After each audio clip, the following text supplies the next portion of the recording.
DOD colleagues don't remember it that way. And I remember your face when we got that secret briefing during the midst of this, during the height of it. We all gathered in HVC. And I'm going to tell you, I think our memory here isn't as accurate as it could be. And I'll just leave it at that, Mr. Chairman. I'll never forget the fear in your face and I don't have anything else to say. Gentlemen, let me just add, I think this is a very important issue the gentleman raised from Tennessee, and I appreciate your perspective, Mr. Secretary. I'll tell you what our investigation revealed, that Ambassador Wilson did not want a NEO. In fact, he punished his staff for even mentioning the word NEO. And it wasn't, we got from the DOD, as you indicated, on August 6, 2021, that the NSC said, National Security Council said, a NEO equates to failure, quote unquote. That is what was going on. A NEO equates to failure. Maybe that's because President Ghani, as you said, Mr. Secretary, but those are really the facts. And only until August 15th, the day that Kabul fell, think about that, the day that Kabul falls is the first time that Ambassador Wilson requests a NEO. And by that time, sir, it was too late. With that, I recognize Ms. Kamlager-Dev. Thank you, Mr. Chair, and thank you, Secretary Blinken, for gracing us with your presence again. I have actually some questions about the Sudan, but because we have continued to talk about NEO, I will also ask a question on this. So Ambassador Wilson testified to the committee during a transcribed interview about the specified reasoning for why he called the NEO on August 15th, describing the situation that included thousands of Talib fighters streaming directly into Kabul, a flow that contradicted assurances that we had received from the Talibs, and orders that we believed had been given for them to stop by Taliban senior leadership, the expected seizure of 2 prisons later that day, and the release of thousands of inmates. Talib fighters, ISIS fighters, common criminals, and the abandonment oversight of checkpoints into and within Kabul's green zone that were vital to our security. We had been striving to maintain embassy operations in accord with the direction given to us. This was no longer possible. And at that point, I recommended to Secretary Blinken our immediate evacuation. He agreed, and the White House subsequently approved a non-combatant evacuation. The majority has repeatedly pointed to the testimony of military leaders to argue that the State Department waited too long to initiate the NEO. But Ambassador Wilson had a clear rationale for his timing, and that calling for the NEO too soon would have complicated our ability to get out. If we had left earlier, several thousand SIV applicants that we got out in whatever the number of days that you want to talk about would not have been able to leave the country. We would not have been able to provide support to American citizens trying to get out. Our eyes and ears about what was happening around us would have been drastically degraded. Secretary Blinken, would you agree that Ambassador Wilson's testimony reflects a detailed and realistic understanding of the conditions on the ground? Yes, I would. Thank you. What would have been the repercussions if the State Department had called a NEO before conditions on the ground warranted one? Yeah, it would have actually precipitated those very conditions, and it would have made it more difficult for us to get people out, including American citizens. The airport was open until August the 15th. We were trying to avail ourselves and push people out to take commercial flights. It would have made it much more difficult to get SIV eligible people out of the country, other Afghans at risk. All of that would have been made more difficult by precipitating the very kind of crisis we ultimately saw. And again, I come back to a fundamental proposition, which is that no one, and I say this collectively, this is the State Department, this is the intelligence community, it's the DOD, in terms of the consensus view on where this was going, there was no consensus view that the government, the Afghan forces, were going to collapse. Our military, having worked with them for 20 years, believed that they would stay and fight. They needed to have the sustained support to do that. General McKenzie has said that, including financial and logistics support. We had no indication that the government would fall. The intelligence community didn't see that. We have very remarkable people at the State Department, including those who wrote the so-called descent channel cable, who were very concerned about what would happen after we left in terms of the durability of the government. I read that cable immediately. I responded to it almost immediately, and many of the measures that they called for in the cable were already in train, because what they were focused on was trying to make sure that we got people out of the country, especially the SIVs. And as I've talked about earlier, that's exactly what we were doing, having taken a program that was dead in the water, revived it, and accelerated it dramatically. Thank you also for just even mentioning the descent cable and the fact that regardless of if you agree with them or not, there is still a space for folks within the State Department to register discontent. I certainly hope that that is a practice that will continue in this next administration.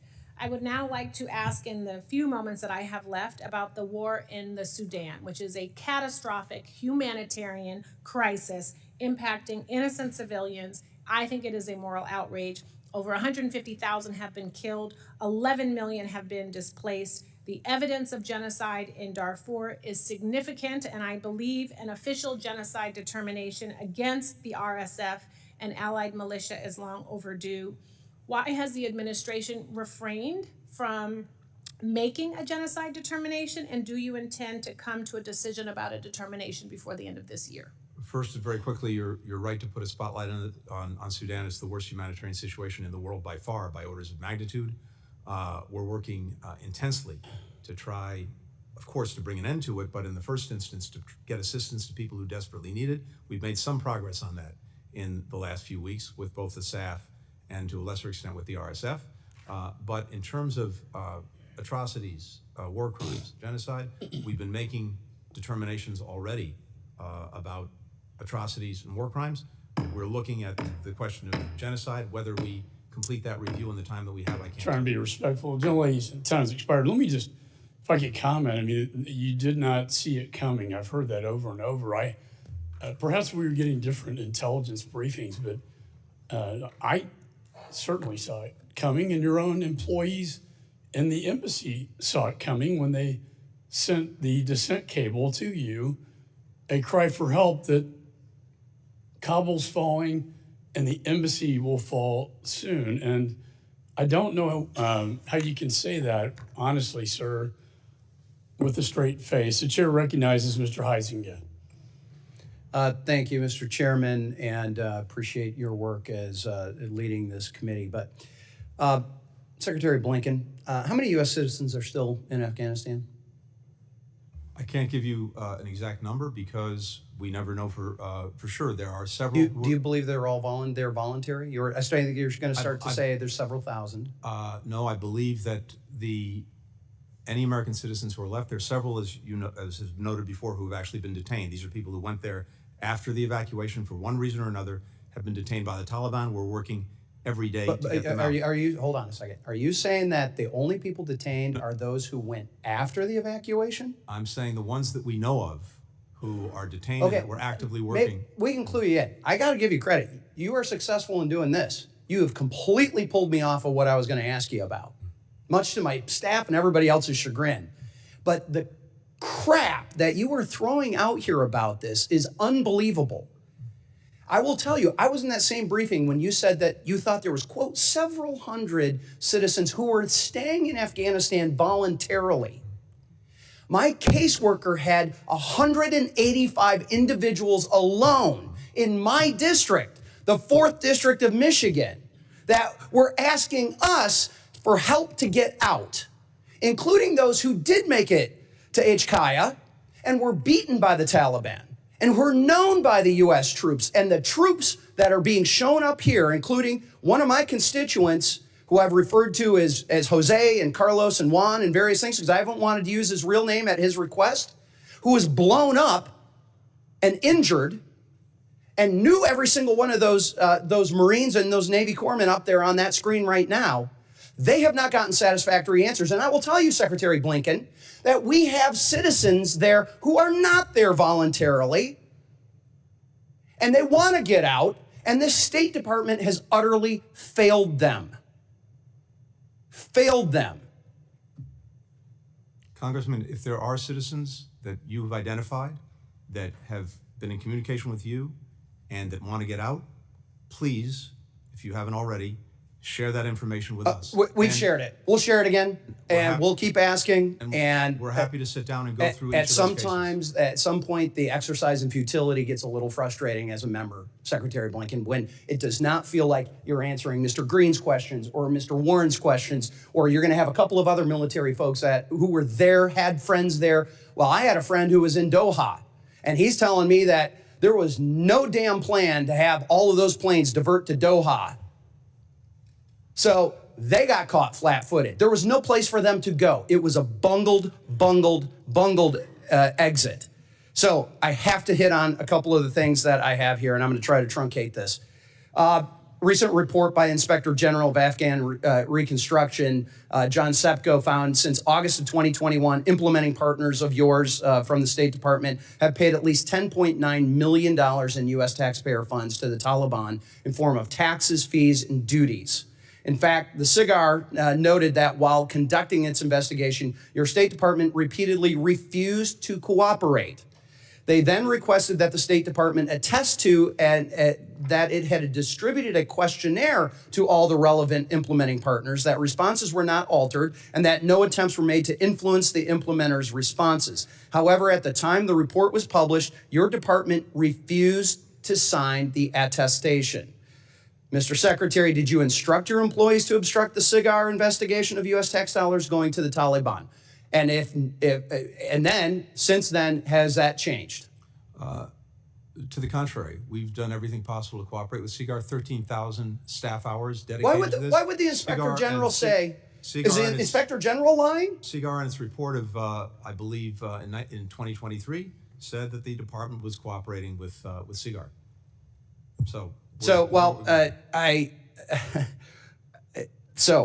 I got to skip a whole bunch of stuff. I just will say, Mr. Chairman, I've got a bill, H.R. 9503, Protecting Taxpayer Dollars from Taliban Theft Act, which makes U.S. policy that U.S. taxpayer dollars do not be paid to the Taliban in form of taxes, duties, and fees. I wish I had a few more moments. I've got a couple of seconds here. I have to hit on this. This is about Iran. Thanks to congressional notification, we know that on November 8, just days following the Democrats' election loss, you signed off on a sanction waiver providing the Tehran access to $10 billion in funds of Iraqi electricity payments. Last dated December 2023, Congress is aware of 2 releases of funds for humanitarian purposes to Iran. Have there been any other additional transactions since that period? So you have been allowing them access to the dollars. We know that there was 2 that got testimony, had problems. They asked for the explanation to be in behind closed doors. There was nothing that was top secret about that. It was just that egg was on their face. Have there been any more withdrawals? I assume you've asked the previous administration about the waivers that it issued. Oh, okay. Oh, complete. no. Yes, actually we did. Yes. Actually we did. Well, and the explanation of why this administration allowed Korean funds, the funds that were used, that were shipped to Korea, that were supposed to stay in Korea, why were they shipped to Oman? No. Why were they allowed to have given a Treasury license and the State Department license? Oh, now you're conflating what had been going on. I'm saying that the waivers that we issued were the same waivers issued. They were not. Absolutely 100% not. See, this is the thing. A group of us are actually on the Financial Services Committee. I'm one of them. You can't throw this crap out because we actually write the sanctions. We actually know what the law is. And when you and Treasury come in here and say, oh, don't worry your pretty little head about all these confusing sanctions things, guess what? We wrote the damn things. We understand. And here you are throwing these I wish I could curse more, Mr. Chairman, but I won't. This is so unbelievable. I am so glad to see this administration and you leaving because you have failed the American people with this. With that, I'm way over. And for the record, let me say that I personally, in the emergency wartime supplemental that dealt with Israel, that dealt with Indo-Pacific and Ukraine, put the sanctions that was waived or not enforced back into law. That would be on energy and on missiles and drones coming out of Iran, funding their terror operations, killing Israelis and killing Ukrainians. And sir, I have to say, I agree with my friend here that it's very disappointing that that has not been enforced. And Mr. Chairman, last administration did not authorize any releases of those funds. This administration did. That's the problem. Gentleman yields back. Mr. Schneider is recognized. Thank you, Mr. Chairman. Before I start, if the Secretary wants to address the previous thing at all, I would be interested in your I'm happy to share with the Congressman everything we've done. We can go over this. We don't have time to do it now. I'm happy to do that. Happy to show you exactly what we've done, what we haven't done. Happy to get any information that you have to the contrary and work through this. All right? Thank you. All right, thank you. And let me thank the Chairman, Chairman McCall and Ranking Member Meeks. Having had the privilege to, again, waive on this committee for this term, it's been an honor working with you, and I appreciate that. I want to thank the outgoing Biden-Harris administration and directly you, Secretary Blinken, for your tireless efforts navigating some of the most critical challenges in recent history.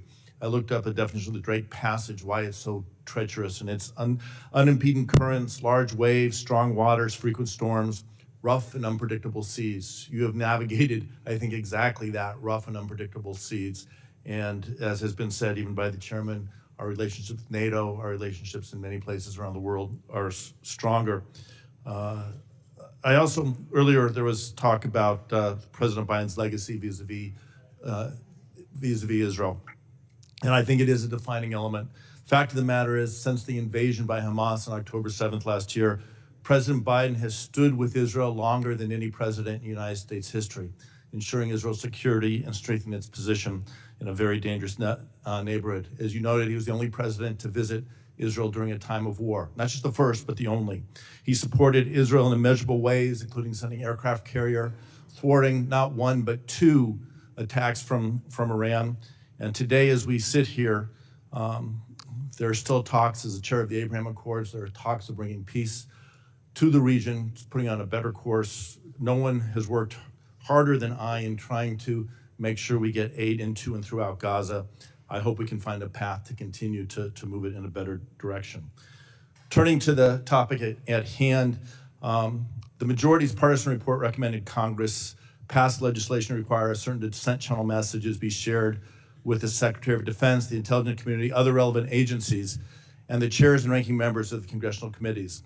Salman Ahmed, the director of policy planning, testified that you personally read every dissent cable that comes in and personally clear the response. Is that correct? Yes, it is. Director Ogman also testified about the reaction to the dissent cable. Quote, what I can say is that I think that those who read it at the time, their immediate reaction was, there's a lot here I agree with. There are a lot of things they're raising that in here that, in fact, we are already working on doing. They've added some details that are very helpful, so I think it was more a question of like having information that the drafters didn't have in some cases, in other cases, getting information from the drafters that was helpful. End quote. Does that testimony comport with your own reaction, namely that the dissent channel cable pointed to issues that were already under discussion with the department? It does, but I want to underscore how valuable it was, both in reinforcing some of the things we were doing, as well as pointing some things that we then subsequently pursued. Yeah. And if the cable had been more widely shared, do you think it would have changed the outcome? No. Good. So although you made a single dissent cable available to us on this committee as part of a truly extraordinary, I want to emphasize again, truly extraordinary accommodation to the committees, that dissent cable messages, dissent channel messages would be shared widely outside the department. What impact do you think that would have on the willingness of department personnel to utilize the dissent channel? I'm very concerned it would have a chilling effect, and it would cause people not to engage in the dissent channel, which is a deeply honored tradition of the department going back to the Vietnam War, one I take very seriously. I read every single dissent channel cable. I respond to every dissent channel cable. It informs my views, but people need to know that they can come forward without fear or without favor, and knowing that this will be shared beyond the secretary and my immediate office is something that I fear would have a chilling effect. Not only would it possibly chill or make it people more reluctant to share that, if you don't get that information, what are the implications to what you're trying to achieve? The implications are we will not be as well informed as we need to be, and it will make our decisions less effective than they otherwise would be. All right. Thank you. And You know, if I expand, this hearing addresses one of the most significant and complex issues in recent memory. And I do want to recognize the families, the Gold Star families that are here, and all the Gold Star families of great Americans who made the ultimate sacrifice in Afghanistan and other conflicts defending our nation. The withdrawal was in no small part shaped by the 2020 Doha Agreement that, as we have discussed, was negotiated not by this administration, but the preceding administration and handed over. By the time you received it, the Biden administration received it, the Taliban had gained significant ground, options were limited. The recommit to a conflict without clear goals or commit to a complete withdrawal. It was an extraordinary achievement. More than 124,000 people were airlifted in just 17 days. In keeping in time with the other members, gentleman's time has expired. Mr. Mills is recognized. Thank you, Mr. Chairman, and I want to thank you for your continued leadership throughout this entire time. It has been an honor to serve in this committee, so I want to continue to thank you for that. Secretary Blinken, are you familiar with USC 22, Section 4802? Please tell me. It's basically your obligation in order to try and protect and provide security and safety for American citizens. Mm-hmm. Now, in one of your statements, you said, we did not leave Americans behind. Well, see, unlike other members on this, I actually went overseas and was conducting rescues of Americans left behind in Afghanistan. I actually conducted the very first successful overland rescue of Americans that were left behind, which was Miriam and her 3 children. These are Amarillo, Texas, American-born natives, who was at the front gate waving their passport, trying to get inside, while we were on the phone, myself and Senator Mark Wayne Mullen, trying to get your State Department task force to let them inside. You're telling me you didn't leave them behind?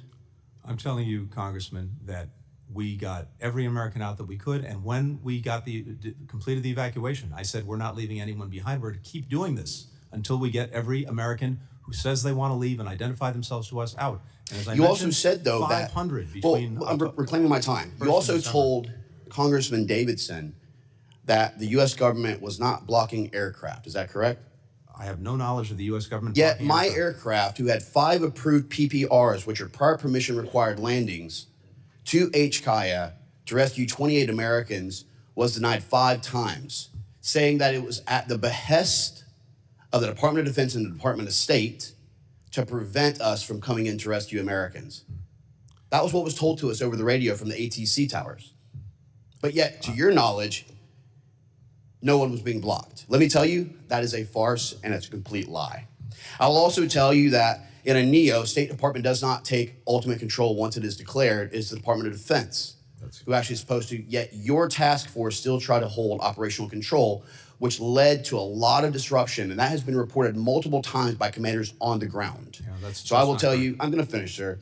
The other thing is that in Israel, a horrible incident occurred where over 1,200 people lost their lives. And yet the State Department had done nothing to come in and actually rescue Americans who had been left behind. How do I know that? Because the very first rescues conducted was on October 11th from Nazareth, Tiberias, and Haifa. How do I know it? Because I was the one who conducted them. 32 Americans that day, then into the West Bank, then into Jerusalem, then out towards Gaza. I got 255 Americans out by myself before the State Department lifted a finger and did anything to bring a plane in. Meanwhile, other nations were already flying aircraft in and out, rescuing their citizens. Again, another failure of 22 USC 4802. Not correct. I will also, it is correct, and the reason I know it's because I was there. Were you there, sir? I had an Were you entire there, sir? embassy there. You were not. Let's I go ahead had and start an with entire embassy that. there, and I've been there 12 times. Yeah, how many Americans did you rescue, sir? Yeah, we've gotten How many many Americans did you out. personally rescue, sir? None, correct? So don't try and talk to me about ground truth. You couldn't even control what was happening in Afghanistan. Let's start there. The next thing I want to talk about is under your leadership, we have allowed Iran, the regime, to grow stronger than it's ever in its life. I'll give you some facts here. The Energy Information Agency said that Iran petroleum exports in Iran sold $144 billion in the first 3 years of your administration. Now, why is that number important? Well, because that is $100 billion more than what was permitted in the full 2 years of the Trump administration. You talked about we had to go forward with the Doha agreement. That was part of the, even though it was a conditions-based agreement, you couldn't prevent from pulling out of that. But you had no problem pulling out of remain in Mexico. That's led to an increase in sex trafficking, fentanyl deaths, and illegal migrants. More angel families than ever. You had no problem, but again, you can't pull out of it, and trying to delist the Houthi rebels from a terrorist organization that now has resulted in 12% of global trade through the Red Sea being disrupted. Do you agree that delisting the Houthis as a terrorist organization was a good play?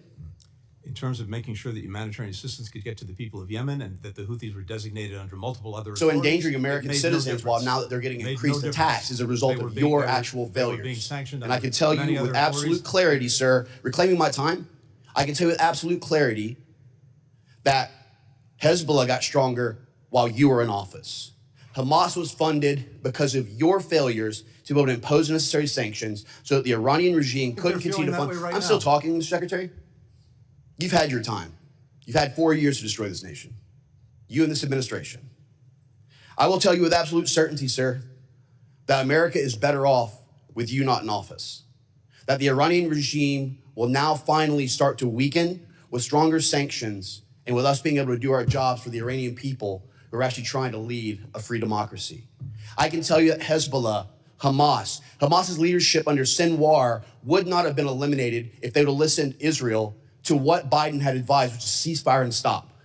Hassan Nasrallah of Hezbollah would not have been eliminated if they would have listened to your leadership. And I can tell you right now that we are better off as a nation, we are safer as a nation, and our American citizens will be safer with you not sitting in that seat. Gentleman's With that, I time's yield back. expired. Mr. Thank Costa you is for your judgment. recognized. I wish you very good luck. Mr. Costa is recognized. Thank you very much, Mr. Chairman. I, first of all, like others, want to acknowledge the Gold Star mothers and families that are here. My grandmother was a Gold Star mother, and I have a bit of an understanding of the difficult situation that you've been through. And Mr. Chairman, I want to thank you for your tenure as the chair here. I've enjoyed serving with you and working with you. Mr. Secretary, you've done a good job, in my opinion, in the 4 years that you've been here under difficult challenges. We can all have different perspectives, but we're in a seminal moment in American and world history, I believe. And I want to talk about that as it relates to our efforts with Ukraine, clear and present. I know you're doing a lot of things, but I think that I want to have some assurance that in the remaining weeks allowed that we do everything possible to move the necessary military equipment, material, and authorizations that Ukraine needs to win this war.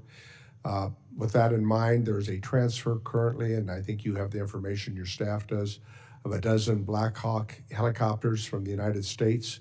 They're waiting approval from the State Department to complete this transfer. I'm going to add up a letter, but can you comment on that quickly?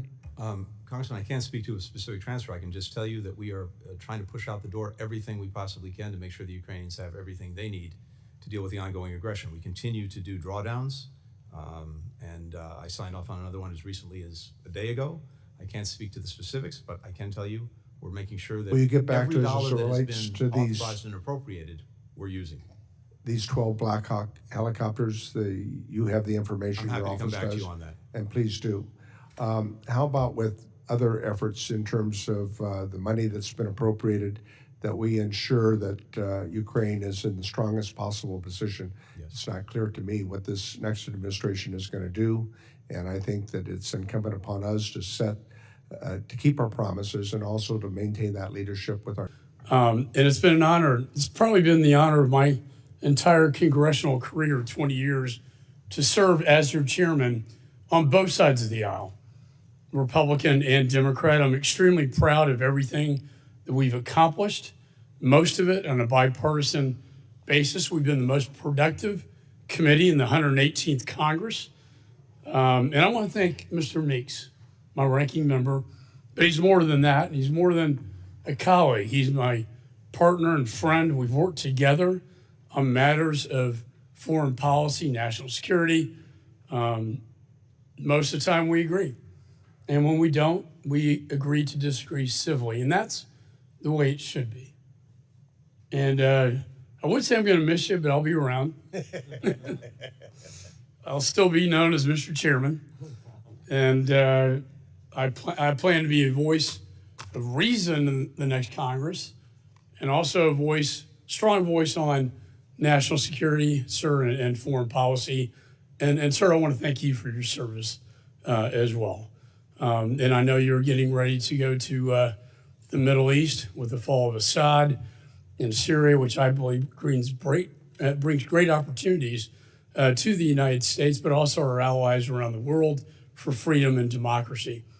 I also want to congratulate the incoming chair, the subcommittee chair of Oversight and Accountability, Chairman Brian Mast, who was selected as the next chair by the steering committee. Mr. Mast, thank you for your service, not only to this committee,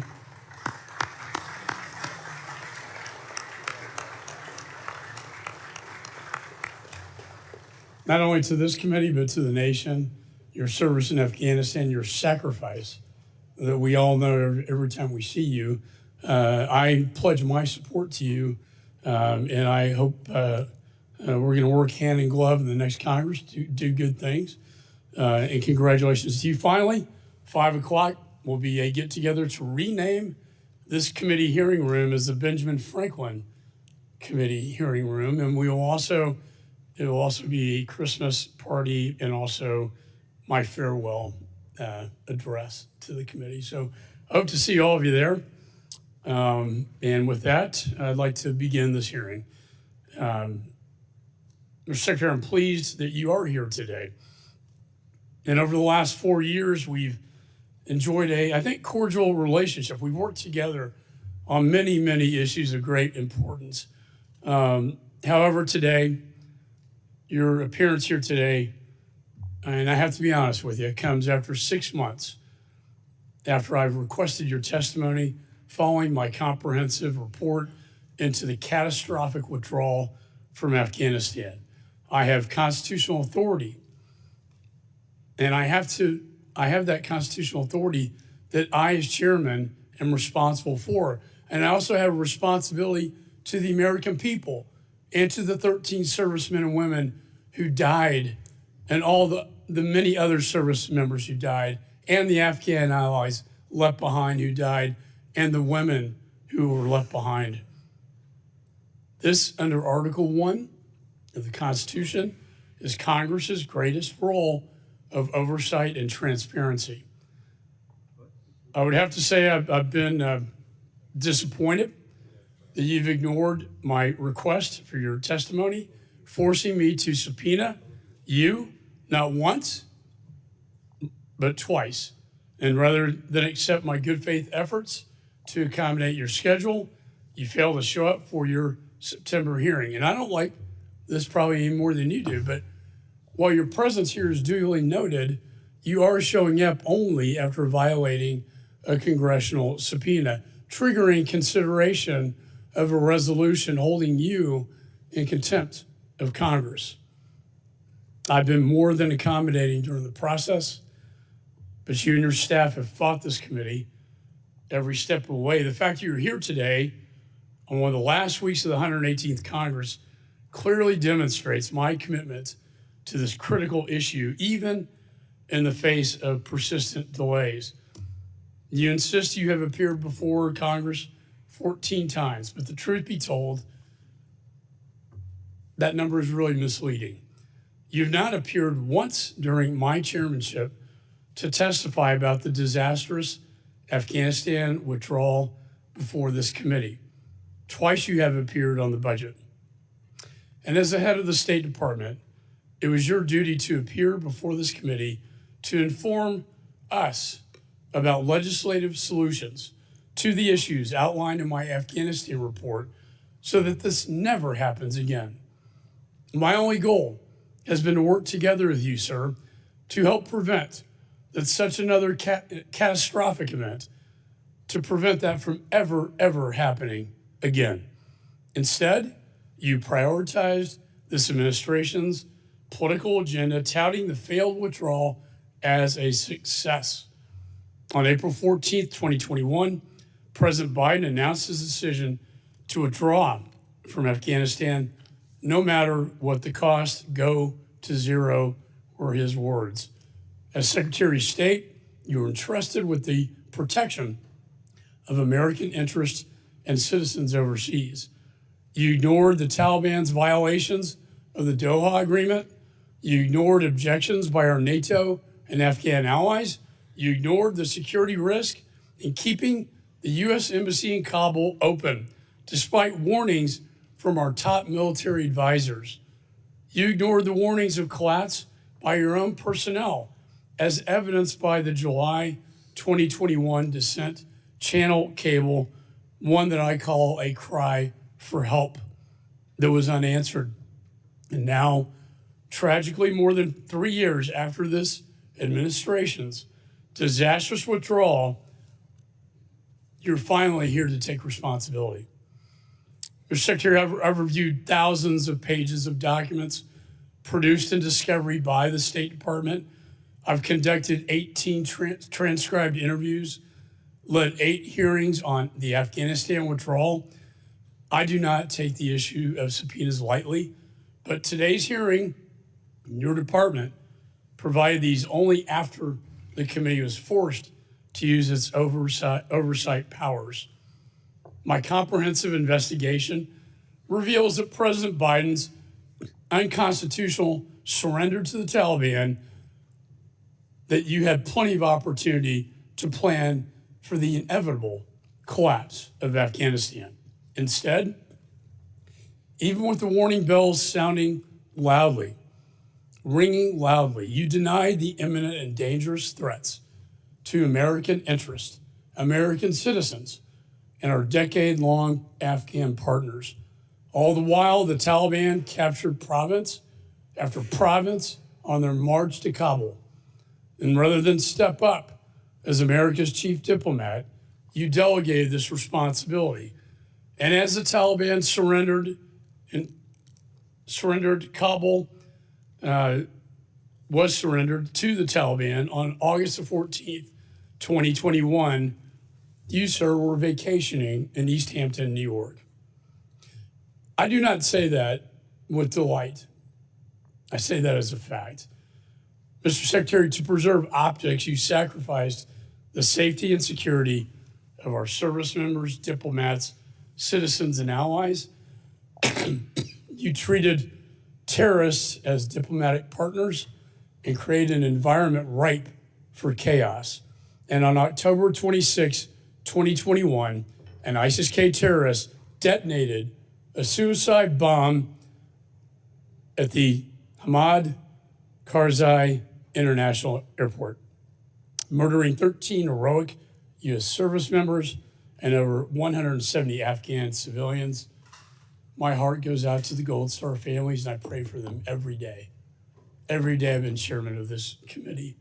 It was the deadliest day for the United States presence in in Afghanistan since 2012. And the saddest thing, sir, is it did not have to happen. Mr. Secretary, it's time that we again remember the fundamental principles of diplomacy. Peace may only be obtained through strength. This catastrophic event was the beginning of a failed foreign policy that lit the world on fire. I welcome your testimony, and I hope we take the opportunity for you first to take accountability, and second, for us to move forward so this never happens again. As you are aware, we cannot fix a problem without first admitting that there is a problem. I've dedicated my tenure as chairman of this important committee on this very important issue. And your testimony here today will help guide the work of the next Congress and the incoming administration. The American people, the U.S. service members, the veterans, and most importantly, our Gold Star families who are present here today deserve better. They deserve your candor, commitment, and transparency. With that, the chair now recognizes the ranking member, Mr. Meeks. Thank you, Mr. Chairman. And let me first say to you that it has been a distinct honor, privilege, and pleasure of working with you. We've worked together now for over 4 years, 2 years of which I was the chair and 2 years of which you were the chair. And really, there's been no difference. Our relationship only intensified. We work collectively together on behalf of the people of the United States of America. You're a man of integrity. You're a friend. It has been an honor and a privilege to serve with you and to continue to serve with you, because we know, as you've stated, you're not going anywhere. You will still be here as a member of the United States House of Representatives. I appreciate the fact that we've always, even when we disagree, as we will disagree on this hearing, but we've always been able to talk about it, be honest with one another. And that's what's really important. You know, when you have honesty and truth and can talk, you can disagree, but it never becomes personal because of you and the character that you have. So I just have to say for the record that it's been an honor. You have been a fair chair, as well as when you were the ranking member, you have been a fair ranking member, because you are a fair individual. That's who you are at the essence. And I want to also congratulate Mr. Mass, the incoming chair. And I look forward to working with you. There's no question in anyone's mind that you're loyal to the United States of America. You have done everything in the military and otherwise to represent this country. And I look forward to working with you come January 3rd or 4th when this committee resumes as the next chair of this committee, and look forward to working with you in the same manner that I've worked with Mr. McCall. Now, Yeah, thank you for those kind words. I Yes. appreciate that. Now, I want to thank you, Secretary Blinken, for being here today. And I know that we want to get you out. There's a lot that's going on in Syria and around the world, and you will be leaving here or on a plane immediately post this here. So your departure will take you straight to the Middle East, where there's dealing with the related situations of Syria. But thank you for being here. And for me, Mr. Secretary, this will be, if I recall correctly, your 6th time being that you've joined us to provide testimony, including your appearance in September of 2021. You were the very first cabinet official from the Biden administration to testify to Congress immediately after our withdrawal from Afghanistan. And I will, even before you testified before the Senate, you were right here in the House to testify about that. And despite insisting that they needed to hear answers from you and repeatedly accused you of stonewalling, my Republican colleagues nevertheless released what I see as a partisan and misleading report on the U.S. withdrawal from Afghanistan in September that distorts the facts received in their own investigation from 16 State Department witnesses and thousands of pages of documents that you made available to us.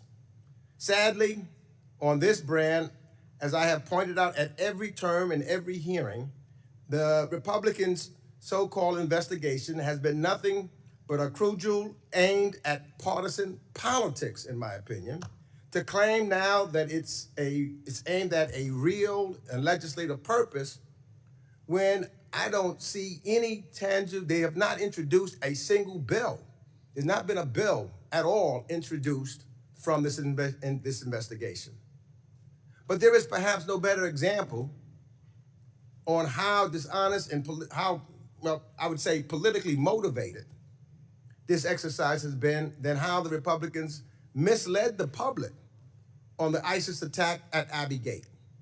For months, Republicans publicly suggested the Abbey Gate bombing could have been prevented and that a Marine had a bomber in his sights.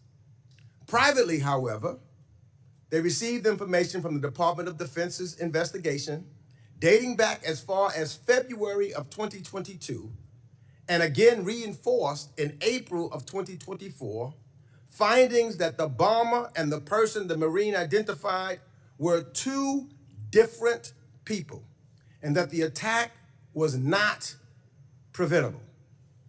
Because the GOP had this information, you would think it would be logical to assume that the GOP's report would make those facts crystal clear. So does their report do that? No. Instead of being straightforward with the American people or the Gold Star families who have suffered so much and who we all keep deeply in our prayers, they continued to muddle the facts. Notwithstanding DOD's clear evidence, the GOP report tries to sow doubt on the DOD's findings by asserting on page 27 that, quote, many who were on the ground that day still believe they were one and the same. The full report remains classified, end quote. To my colleagues across the aisle, beliefs are not facts. Information that the Department of Defense publicly reported, for which I ask unanimous consent to submit for the record, Without objection, so ordered. is not classified. The two men were not the same. So changing or twisting the truth seems to me only happens for political gain. And that not only hurts the integrity of this committee, it hurts the families of the 13 service members who lost their lives during the horrific terrorist attack, who have been led to believe that there are some greater truth to unearth that when in reality there just is not. So I also ask unanimous consent to submit for the record the minority memorandum that I released in September of this year. That report summarizes the actual facts of the committee's investigation, Without objection, so ordered. which were remarkably consistent across 20 witnesses and found the following. The full U.S. withdrawal from Afghanistan was set into irreversible motion by President Donald Trump when he concluded the Doha deal with the Taliban and ordered the withdrawal of troops per that agreement, first from 14,000 to 8,600, and then all the way down to 2,500 by January 15th, 2020. And after the Trump administration failed to plan for the withdrawal they started, the Biden administration conducted a thorough policy review, acknowledged that we would again be at war with the Taliban if they abandoned the Doha deal, and finished the work his predecessor started by building a withdrawal and contingency plan from the ground up through 2021. And after President Ghani's decision to flee Afghanistan led to the rapid collapse of the Afghan government and security forces, creating the chaos on the ground, the men and women of the State Department acted heroically alongside their military colleagues to conduct the largest airlift in U.S. history, relocating more than 124,000 people. So I believe that President Biden ultimately made the right decision to end our 20-year war in Afghanistan and not ask another generation of Americans to make an ultimate sacrifice for a war that no longer had a purpose. No one here has argued that our withdrawal was perfect. So I want to be clear, I'm not saying that I don't know any withdrawal that has been perfect. But we owe it to ourselves and our military and diplomatic personnel on the front lines to learn from it. And from those 20 years of war in which they served, and to incorporate those lessons of 20 years in the future. But we do them a disservice when we do not examine all of the facts. If we are to honor the 800,000 Americans who served in Afghanistan since 2001, including the 2,461 military personnel killed over the 2 decades of war, we should have conducted proper oversight of the policy decisions made across not one administration, but 4 administrations, not only for the months in which President Biden was in office for the sole purpose of politics. For the honest, bipartisan assessment, we will have to await the Afghanistan War Commission's report due in 2026, because what we have here today is not the true, complete fact-finding. In my estimation, it's politics. And finally, let me just say this, though. I want to conclude by thanking Chairman McCall for honoring a request that I made publicly. I asked that he publicly release all of the transcripts from closed door interviews that were part of this Afghanistan investigation. And I asked the chairman to do the same for all other remaining transcribed interviews conducted as part of the committee's oversight investigation. And the American taxpayers pay for this work. I asked and you responded, and you did cooperate and make them all public, and for that, I thank you. And with that, I yield back. I appreciate the ranking member's comments on that. I intend to release all of this to the American people. We do. We are negotiating a interview with Jake Sullivan, the National Security Advisor. It may be in a classified setting. To the extent we can release that to the American people, we certainly will. I also want to state that there are two pieces of legislation currently in the National Defense Authorization that deal with this withdrawal from Afghanistan. One from me on having one point of contact, who's in charge, if you will. Another one by Warren Davidson on evacuation. So with that, I'd like to say to the members that opening statements may be submitted for the record. I want to welcome the 71st Secretary of State, Antony Blinken, someone I do have admiration for. We disagree on this one strongly, but we have traveled abroad. And at the end of the day, when we travel abroad, we're all Americans. But as you know, sir, I have issue with you over the handling of this matter, and I recognize you for your testimony here today. Mr. Chairman, Ranking Member Meeks, distinguished colleagues on this committee.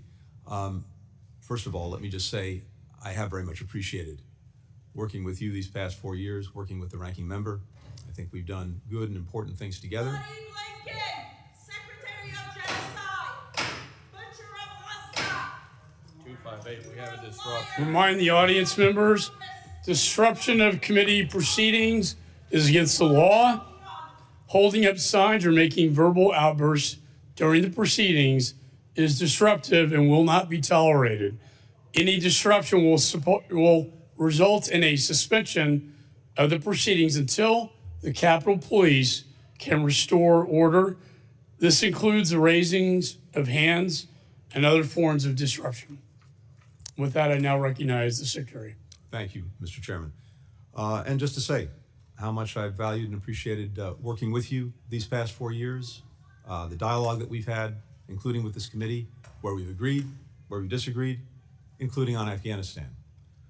I want to recognize everyone who served in Afghanistan, including on this committee. Our thoughts are with the Gold Star families of the 2,461 American service members, as well as State Department and USAID employees.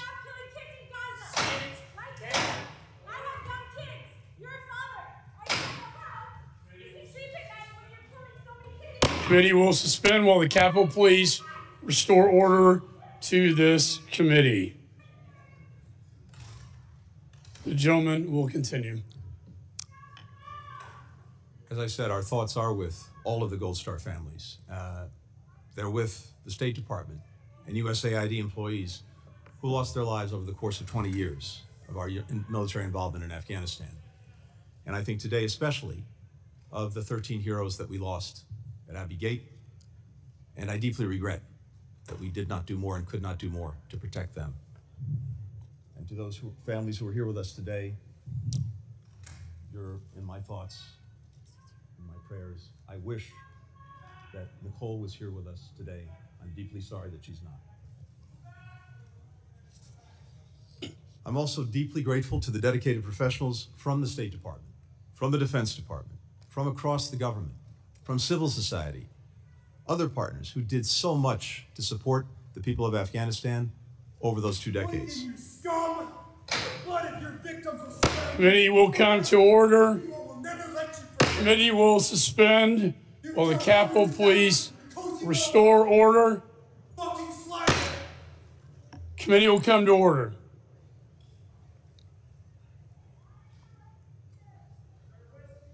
The gentleman will continue. I'm here today to continue the department's extensive cooperation with this committee. As you know, Mr. Chairman, the department's provided over 20,000 pages of documents to you. We've conducted 9 high-level briefings for members. We facilitated transcribed interviews for more than 15 people. I personally testified before the House and Senate committees 14 times with questions on Afghanistan, including 4 times before this committee. Now, I believe that any attempt to understand and learn from the U.S. withdrawal from Afghanistan has to be put in the proper context of what preceded it, both in terms of the 2 decades following 9/11 and the decisions and events of 2020 to 2021 that culminated in the removal of our personnel. When President Biden took office, he inherited an agreement the previous administration had reached with the Taliban to remove all U.S. forces from Afghanistan by May 1st of 2021. At U.S. insistence, the Afghan government had released 5,000 Taliban prisoners, including top war commanders. The United States reduced our own troop levels from 14,000 to 2,500 in December of 2020. In return, the Taliban agreed to stop attacking U.S. and partner forces, to refrain from threatening Afghanistan's major cities, and to pursue intra-Afghan negotiations toward a ceasefire and a political settlement. But it continued a relentless march in the countryside so that it controlled or actively contested territory containing 3/4 of Afghanistan's population by December 2020. In January 2021, the Taliban was in the strongest military position it had been in since 9/11, and we had the smallest number of U.S. forces in Afghanistan since 2001. Despite the profound effects of the Doha Agreement, President Biden ultimately opted to implement the previous administration's decision to withdraw American troops and honor his pledge to end our nation's longest war. To the extent President Biden faced a choice, it was between ending the war or escalating it. Had he not followed through on his predecessor's commitment, attacks on our forces and allies would have resumed, and the Taliban's assault on the country's major cities would have commenced. That would have required sending tens of thousands more U.S. forces back into Afghanistan to defend ourselves and prevent a Taliban takeover, with at best the prospect of restoring a stalemate and remaining stuck in Afghanistan under fire indefinitely. President Biden inherited a deadline, but no plan to meet it.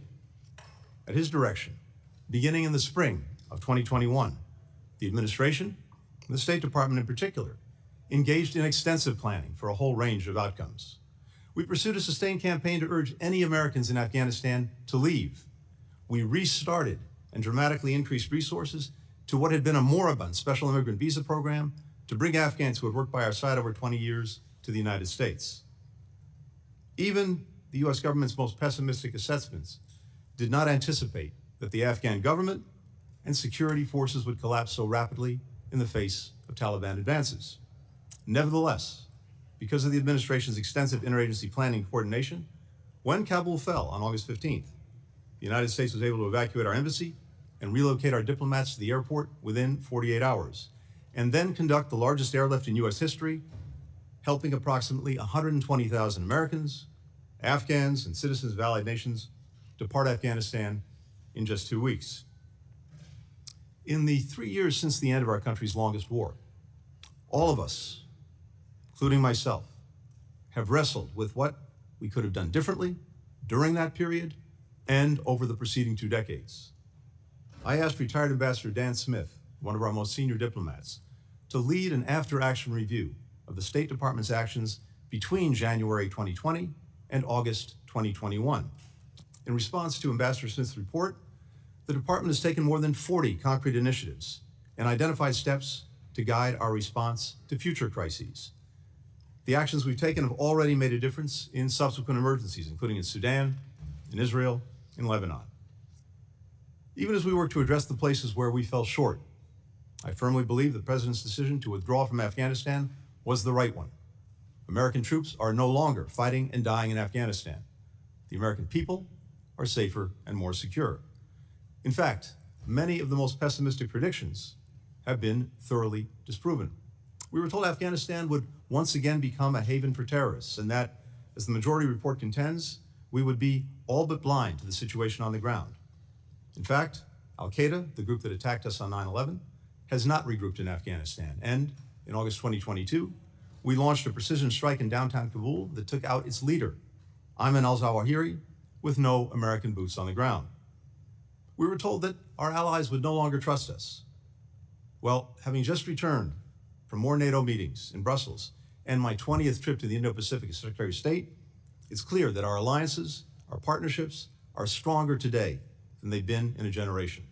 You can see that in the more than 50 countries that we brought together to defend Ukraine against Russia's ongoing aggression, and in the unity of purpose and action that we built for contending with the challenges posed by China. We were told hundreds of Americans and Afghan partners would be left behind.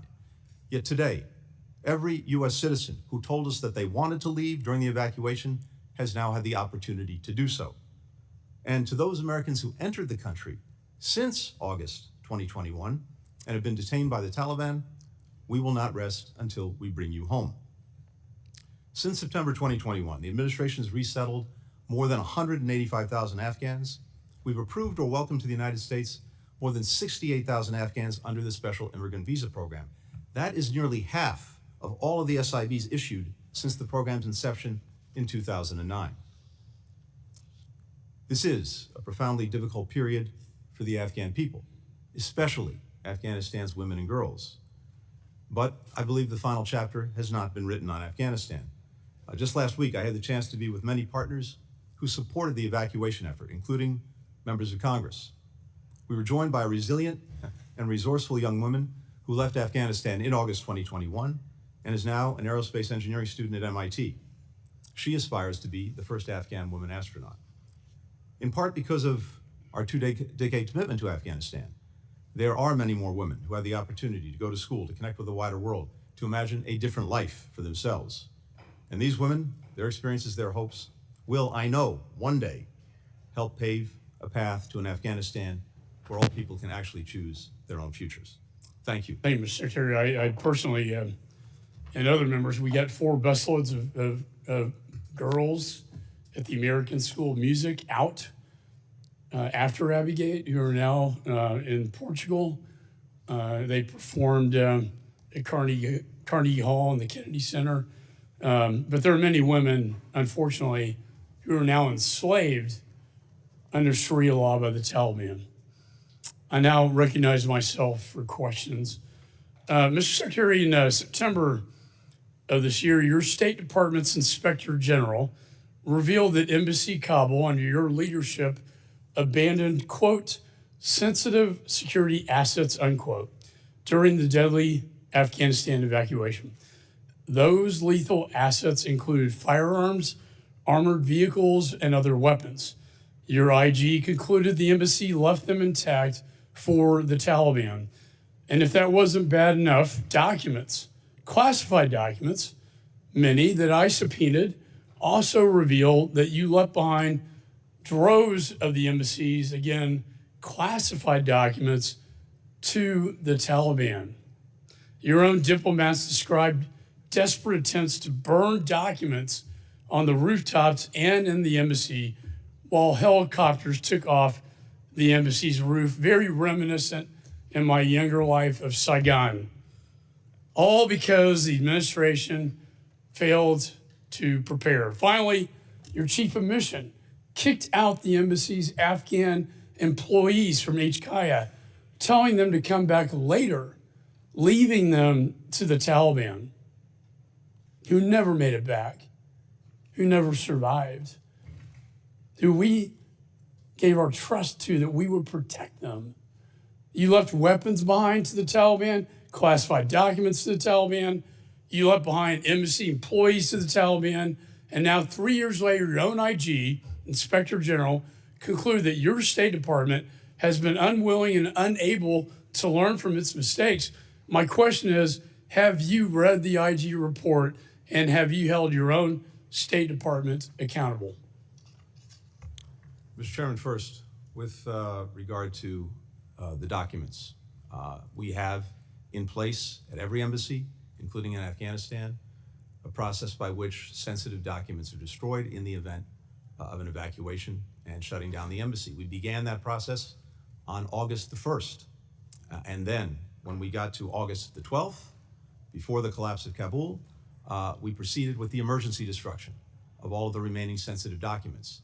And that process was complete by the 14th, the day before Kabul fell. That's a process that we engage in wherever we have an emergency, and that's exactly We're reclaiming what my we did time. there. I mean, the fact is, they should have been evacuated long before. I mean, you were still negotiating as the Taliban entered Kabul. The embassy should have been, as the military advised you to do, evacuate that embassy.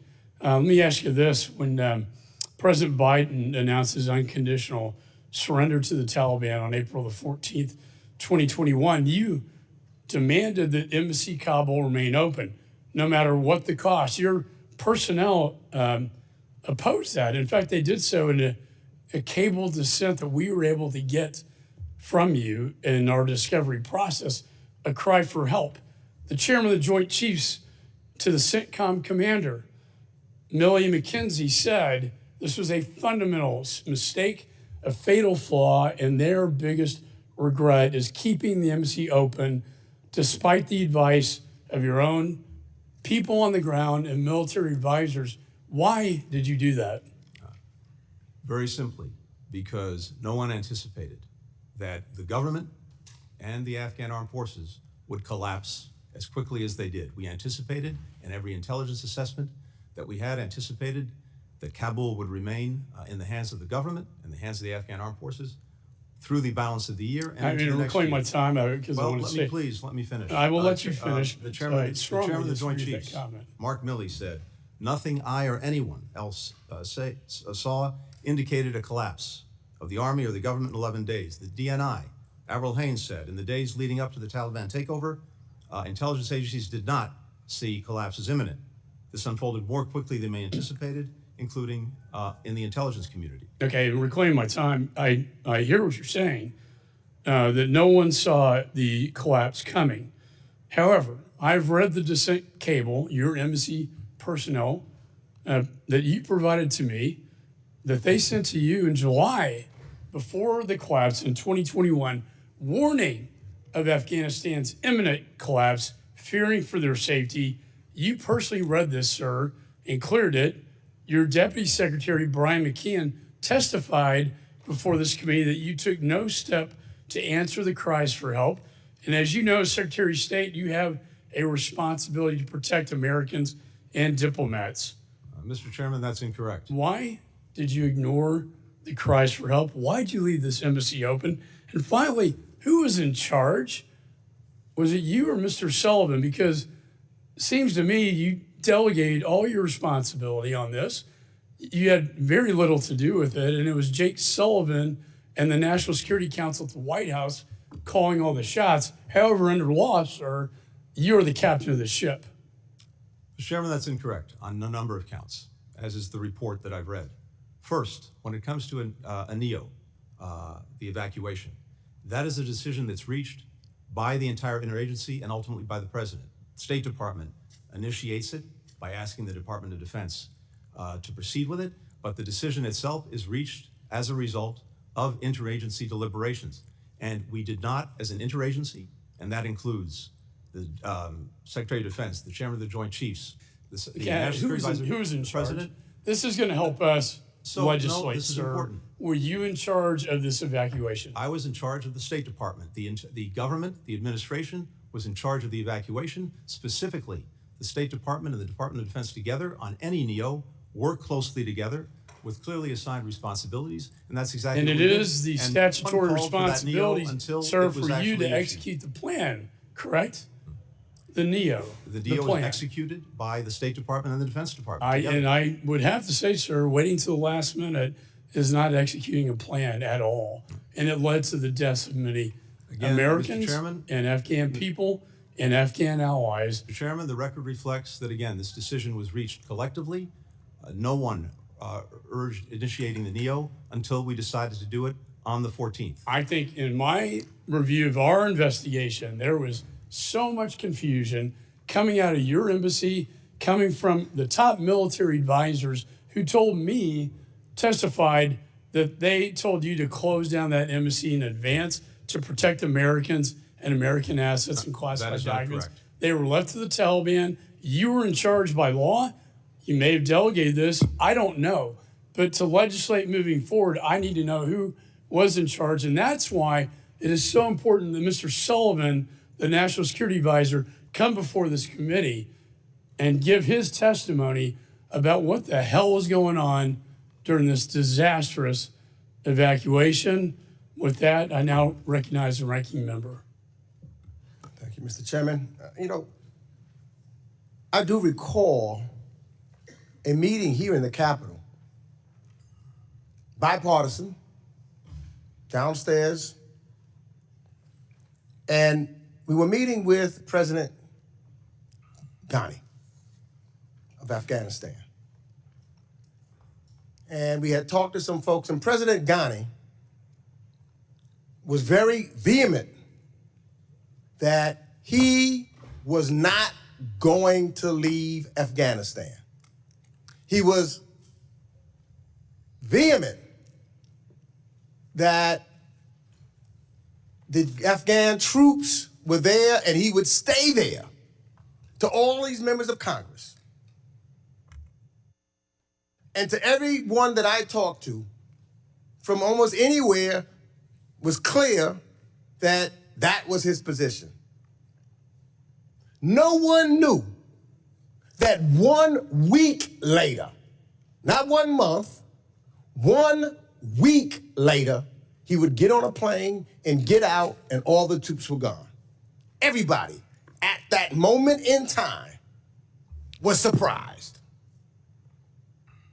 And that's a fact. Let me ask some yes or no questions real quick, because I believe that you got to look at this whole thing you talk about. So, Mr. Secretary, President Trump's Doha deal explicitly committed to the United States to withdraw all U.S. and allied troops, as well as contractors, by May 2021. Yes or no? That's correct.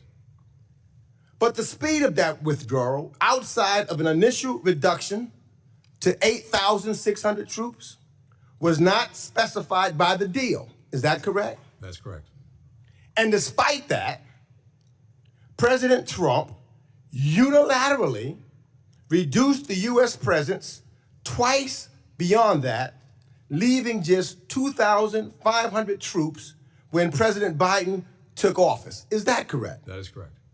So, and we've seen that President Trump was prepared to go to zero. In fact, Ambassador Khalilzad testified to the committee that the messages coming out of the Trump White House led the Taliban to conclude that Trump was getting out regardless of what was agreed in the Doha deal. So let's be clear about the conditions. If we're going to be factual about this, you've got to consider the conditions that Trump handed over to you in the Biden administration. A firm commitment for a total withdrawal with no allowance for a residual force or contractors, a limited number of troops on the ground, and no real prohibition or attacks on our Afghan allies. We've heard testimony from General Milley, Ambassador Khalilzad, and others that if we had tried to reopen the Doha deal, the Taliban would have resumed attacks against us. Do you agree, Mr. Secretary, with that assessment? Yes or no? I do. So that was the fundamental choice facing President Biden, to complete the withdrawal that was initiated by President Trump, or re-escalate the conflict.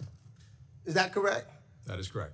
So what do you think President Biden's decision to complete the withdrawal and end this so-called forever war gained us? It gained us an end to America's longest war. It gained us not having another generation of Americans going off to fight and die in Afghanistan. It gained us the opportunity to refocus and rededicate our resources to the challenges of this moment, from the Russian aggression against Ukraine to the many challenges posed by China, to many other issues around the world where we were able to free up resources, free up focus, free up time. You just hit something because just months after the withdrawal from Afghanistan, we did face a new threat, and that was Putin's illegal and unjustified renewed invasion of Ukraine in February of 2022. So yes or no, do you see any connection between Putin's re-invasion of Ukraine and the United States withdrawal from Afghanistan? No, on the contrary. I think our adversaries, including Russia, would have been delighted if we had doubled down and remained stuck in Afghanistan for another 20 years. Now, in 2008, we had, between Afghanistan and Iraq, about 200,000 forces deployed. You'll recall what else happened in 2008. Russia invaded Georgia. In 2014, we still had about 12,000 forces in Afghanistan. You'll recall what else happened in 2014. Russia, for the first time, invaded Ukraine. Because we were able to refocus our time, our resources, our efforts, we were able to build this coalition of more than 50 countries that has stood up to Russia's aggression. And I must say, the chairman has done a remarkable job over these last 3 years. I agree. We worked very closely, in that coalition. the chairman and I, in making sure Ukraine has everything that it needs. In fact, you know, sometimes he was in front of me, and other times we went together, but he has been a champion on Ukraine. But the issue that I'm trying to make sure, and I think this is what you said, that the withdrawal from Afghanistan did not hinder our capacity or our credibility to lead our allies in a robust response to the invasion in Ukraine. That's correct? That is correct. As well as the withdrawal did not inhibit our relationships with our allies. That is correct. In fact, just the opposite. It may be my last question, your assessment of the strength of NATO and our alliances system today. Has the withdrawing from Afghanistan let us focus on the most urgent threats to global security? Yes or no? NATO is stronger, it's bigger, it's better resourced, it's more focused than it's ever been. The gentleman's time has expired. Let me just say, with the fall of Afghanistan, within months, Chairman Xi and Putin made an agreement at the Olympics in Beijing, and we saw satellite imagery of the Russian Federation moving towards Ukraine. I don't think that was by accident. That was by design. Putin saw weakness, and he took aggression, and he invaded Ukraine, and then the Ayatollah reared his ugly head in the Middle East, and Chairman Xi is on fire in a hot zone in the Indo-Pacific. With that, the chairman now recognizes the gentleman from New Jersey, Mr. Smith. Thank you very much. Pardon me, Mr. Chairman, and welcome, Mr. Secretary. You know, I have a number of questions, and I've asked some of those in the past, and so I won't repeat those. But I chair the China Commission. I've chaired 105 plus hearings on human rights abuse in China, Xi Jinping's absolute malevolent behavior towards the Uyghurs, and all the other atrocities that are committed each and every day. But what concerned me with our, I believe, egregiously flawed exodus from Afghanistan was how dictators around the world, especially Xi Jinping, looked at that and his propaganda organs like the Global Times and said to the people of Taiwan, here's one editorial, why the U.S. will abandon Taiwan eventually. Another one was Afghan abandonment is a lesson for the Taiwan's DPP. And when you read it, they're telling the people over and over again in Taiwan that America's resolve was questioned, is questionable, that we will leave them too. And you know, I won't read the editorial, but editorials, because they are very, very disturbing. You know, dictators love weakness. They probe with bayonets, and if they can get away with something, they will. And I think the chairman is right when he talks about Putin as well. And you had said before how you thought they would be happy if we were bogged down for the next 20 years. But I look at it a different way. They look at how it was done. Yes, we were going to get out of Afghanistan, but the way we did it led to the loss of American lives, which we've seen the pictures again shown here. And we've all met with those families of those loved ones and countless numbers of Afghans. So the impact of this, can you at least admit that to the dictatorships of the world, They saw that and they saw it as weakness, and they go to avoid if they think there was one. Secondly, how many Americans are still in Afghanistan? And post-Exodus, how many were jailed, killed, tortured, left behind? I know that there was a lot of talk that we encourage people to leave, but we all remember that Reuters broke that story about how the president had, in a conversation with Ghani, had said very clearly that even if we have to make it up in terms of the situation, to project it as if it's better than it is, here's the way he put it. This is President Biden. And there's a need, whether it's true or not, there's a need to project a different picture. And that was done on July 23rd. So while we may admonish people to leave, they're listening to our own president who says there's a 300,000-man army, well-trained, but meanwhile, in back channel, talking on the phone to Ghani, he's saying, project a different picture. Very, very disturbing. I mean, we got to be truthful. Thank you. Two things on this. First, we engaged in a sustained campaign to get every American in Afghanistan who was still there to leave. 19 messages to that community between February and August. And by the time the evacuation took place, there were still about 6,000 Americans left in Afghanistan. Now, who are they? They're almost all dual citizens, almost all of whom, had lived, worked, had their families in Afghanistan for generations. And so you were still down to 6,000, despite every effort to get people to leave, including offering to pay for their travel. The airport remained open until August the 15th. In the weeks of the evacuation, the 2 weeks of the evacuation, almost all of those 6,000 remaining, we were able to get out. We were left with a few hundred on August the 31st. There were a couple of hundred, and this is what I testified to, who had identified themselves to us. And keep in mind, as you know, when you travel to a foreign country or you leave a foreign country as an American, you don't have to register. You don't have to make yourself known. We made every effort to get in contact with everyone, but by the time of the end of the evacuation, there were still a couple of hundred American citizens left who had identified themselves to us and told us they wanted to leave and who couldn't get to the airport or get into the airport. There were several hundred others who were there and we knew of who did not want to leave, either because they didn't want to leave extended family members behind or they just chose not to leave. So after August 31st, as I said and committed to this committee and to this country, there is no deadline on getting Americans out of Afghanistan who want to leave. In the ensuing 3 months till the end of the year, we got 500 American citizens out of Afghanistan who had identified themselves to us and said they wanted to leave. To my knowledge, every American who identified themselves and said that they wanted to leave has been given an opportunity to do so, and we've carried that out every single day. As to those who went back and some who got detained, we are working every day to get them out, to get them back, and we will not stop for the duration of this administration, and I know that the incoming Trump administration will carry that on if we're not successful in getting them back. Out of time. Are any in jail today? Yes, They are. they are. These are Americans who went after the evacuation for a variety of reasons. We're talking Gentleman's time about 7 expired. people. I am going to keep the 5-minute rule to strictly because I want every member to be able to have time to ask questions. Chair now recognizes Mr. Sherman. Mr. Secretary, thank you for your service to our country.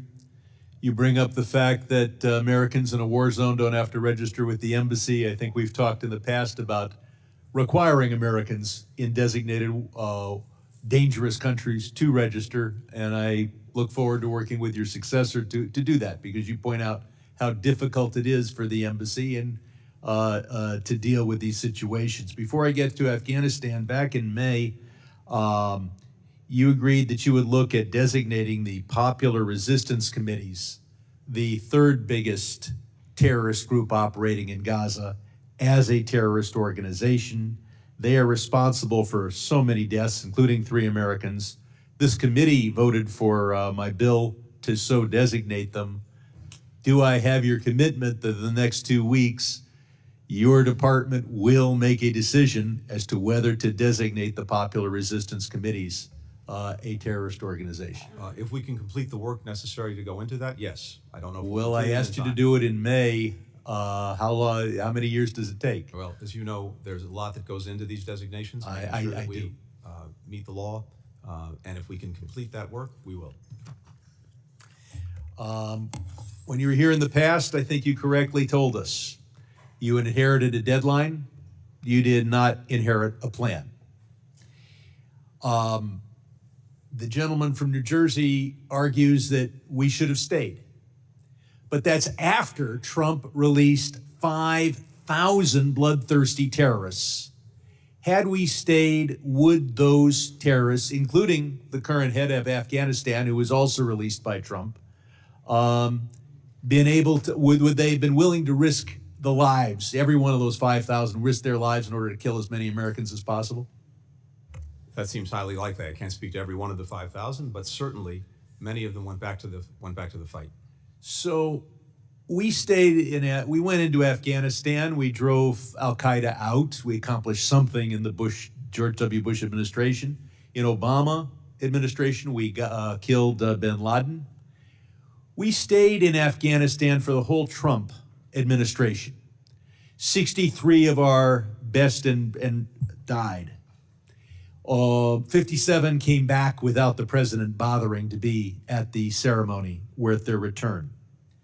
The question is, did we accomplish anything during the Trump administration? Did we get a better deal in 2020 than we could have gotten in 2017? Now, the deal we got in 2017 was total surrender. The only requirement was that the Taliban not be a center for international terrorism. They have that obligation anyway.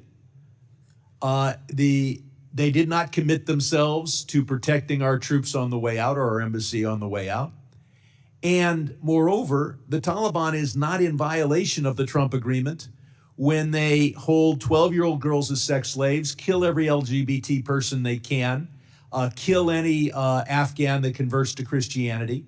So the deal was the weakest ever, and it had no enforcement. So couldn't we have gotten that same deal in 2017? And would 63 more American soldiers be alive if we had done that then? Look, in fairness, I think we have to ask ourselves about our ongoing presence in Afghanistan after we got bin Laden. We had dismantled Al Qaeda. We'd removed it as a threat. We got the leader, the guy who attacked us. We got something. We need to look back at this entire period. But clearly the Trump years, 4 years of death of American troops, and we accomplished absolutely nothing. We signed an agreement under which the Afghan government is free to use 12-year-old girls as sex slaves and to kill those who convert to Christianity. Some 11 to $13 billion of U.S. weapons were sent by Trump and scattered all over Afghanistan. And this committee has put forward the idea that we should have somehow collected those weapons from men who wanted to keep them and who were armed with those weapons. Could we have accomplished that without any significant American casualties all over Afghanistan collecting the weapons? No, we could not. Would there have been hundreds of American casualties in your estimation? I can't give you a number, but certainly there would have been casualties. I yield back. Gentleman yields. Let me announce also that Mr. Sullivan, National Security Advisor, has agreed to testify before this committee on December the 17th at noon. And I insisted on behalf of the members that all members be able to participate in that briefing. Chair now recognizes the gentleman from South Carolina, Mr. Wilson. Thank you very much, Chairman Mike McCall, and thank you for your 4 years of leadership on this committee. It's just been so effective for the American people. And then we all know that Chairman Brian Mast-Elect will do an excellent job continuing the tradition of serving the American people. And what an exciting time in history that as we face such positive changes with the removal of dictator Assad from Damascus, what can occur and what needs to occur.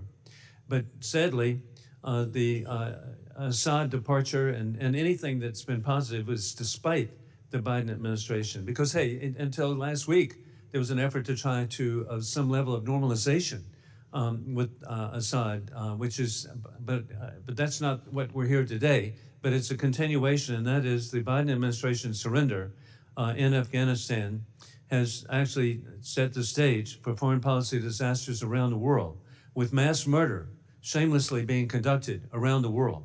Our allies who stood with us for decades watched as the Americans capitulated to terrorists, creating safe haven for terrorism, and abandoned allies. It was so incredible that this catastrophic decision of was the worst ever for American military and national security.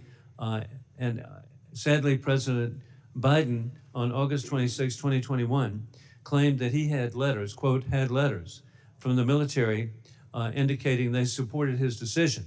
And Mr. Secretary, I'll be giving you copies that evening. I sent a letter respectfully to the president asking for copies of the letters, and every couple of months I've sent letters to the president respectfully asking for copies of the letters of where the military, he alleged, supported his decision. With the Doha agreement, President Trump stated from day one that any withdrawal would be conditions-based and would actually maintain control of Bagram Airfield, which is so critical. The disorder and chaos that led to the murder of 13 of our service members at Kabul airport just should not be forgotten. And then countless civilians, we understand, were the first domino to fall in the Biden-Harris appeasement policy. And also this year, it should be remembered, we lost 13 at Kabul airport, but we also had 3 reservists from Georgia who were killed on January 28th by the Hamas puppets, Hezbollah puppets of Iran, and 60 were injured, and many with traumatic brain injury. It's just heartbreaking to think of the loss of life and the lifelong injuries that people will have. Today in Afghanistan, women have effectively been banished from public life, unable to speak in public or hold any job, including nursing. And I still cherish seeing little girls. I visit Afghanistan very frequently to see little girls going to school with their jeeps or whatever, and then little guys going to school with something not indigenous to people of Afghanistan, and it was baseball caps. And so that doesn't occur now. Terrorists have a free rein to regroup and work with their backers to coordinated additional attacks on American families. As we know, the FBI has said attacks are imminent. History reminds us that when America withdraws from the world, our enemies fill the vacuums. We now face a war that we did not choose, of dictators with rule of gun invading democracies with rule of law. It began February 2022, when war criminal Putin invaded Ukraine. And then on October 7, Iran, through its puppet Hamas, invading Israel. And we all see that the risk that we have, and it's personal to me, Mr. Secretary, my appreciation of the people of Afghanistan. I was grateful to serve with the late Sheila Jackson Lee as co-chair of the Afghan caucus. And we met with so many wonderful people who, it's bipartisan, our concerns. And then I'm grateful my former National Guard unit, 218th Mechanized Infantry Brigade of the 2nd Army Guard, served for a year under General Bob Livingston. And they've developed a real fondness for their Afghan brothers. And finally, I'm really grateful my number 4 son, First Lieutenant Hunter Wilson, served for a year as an engineer in Afghanistan. And so I would just really want to let you know that I'm just so disappointed. Hey, I really get trouble at home. I said I wanted Biden to succeed, but this has not occurred, and we've just got to address this. And with that, I yield back my time. Gentleman yields. The chair recognizes Mr. Connolly. Thank you, Mr. Chairman, and thank you for your tenure and for your friendship and decency serving as chairman of this prestigious committee. I'd like to put a picture up which seems to suggest, Mr. Secretary, that the Republican narrative is correct about you. There you are with a prominent Taliban negotiator. Do our tech people have that picture? Well, I have it here. Isn't that you with the Taliban negotiator, Mr. Secretary? I'm afraid I can't see the picture, but I'm not aware of having spent any time with a Taliban negotiator. Oh, I'm sorry. That's Secretary Pompeo. Was he your predecessor in the Biden administration as Secretary of State? In the Biden administration? No, he was my predecessor in the previous administration, the Trump administration. The Trump administration. And there he is in Doha with the chief Taliban negotiator. I guess I got that wrong. Well, Mr. Secretary, all things seem to flow from Doha. Secretary Pompeo and President Trump appointed a chief negotiator on behalf of the United States for the negotiations in Doha. What was his name? Zal Khalilzad. Ambassador Khalilzad, and he, of course, testified before this committee, and I can remember an exchange with him in which I expressed deep concern about the direction of the U.S. posture and the ramifications with allied Afghans who had worked for us or worked with us, and women. And he kind of brushed them off at the time. Tell us about the details of the agreement he forged in Doha. What were the chief elements of that? Concisely, if you would. Yeah, in essence, the agreement provided for this. It provided that the Taliban would not use Afghan soil to attack us or our interests. Right. No. It would start an intra-Afghan negotiation, and as part of that negotiation, there would be discussion of a ceasefire and a political roadmap for the future of Afghanistan. And during the time between the agreement and the commitment that we made as part of the agreement to leave Afghanistan by May 31st. So a firm date was set Yes. for all U.S. troops to get out. Is that All correct? U.S. troops were to be out by May 31st.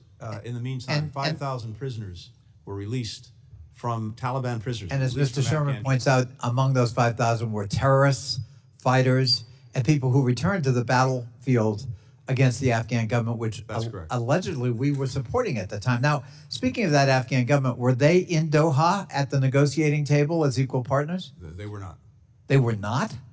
They were not. Why were they excluded? That's the government we were supporting. I can't answer that. I wasn't there at the time, but they were not. Well, if the government we're supporting is not allowed to have a voice at the peace negotiations where a deal was in fact agreed to by the United States, could that conceivably undermine confidence in that government and by that government in itself in terms of its future? Yes, and indeed, I think General McKenzie has testified to exactly that point, that Doha created a tremendous crisis in confidence and about the future for the Afghan government and presumably to some extent for the Afghan security forces themselves. Could it also have a morale effect on the Afghan military that we were training and equipping to, in fact, fight the Taliban? Yes, it could. So here we are cutting a deal with Taliban while at the same time asking the Afghan military and the Afghan government to resist. Is that correct? Correct. That sounds like a contradiction in diplomatic policy to me.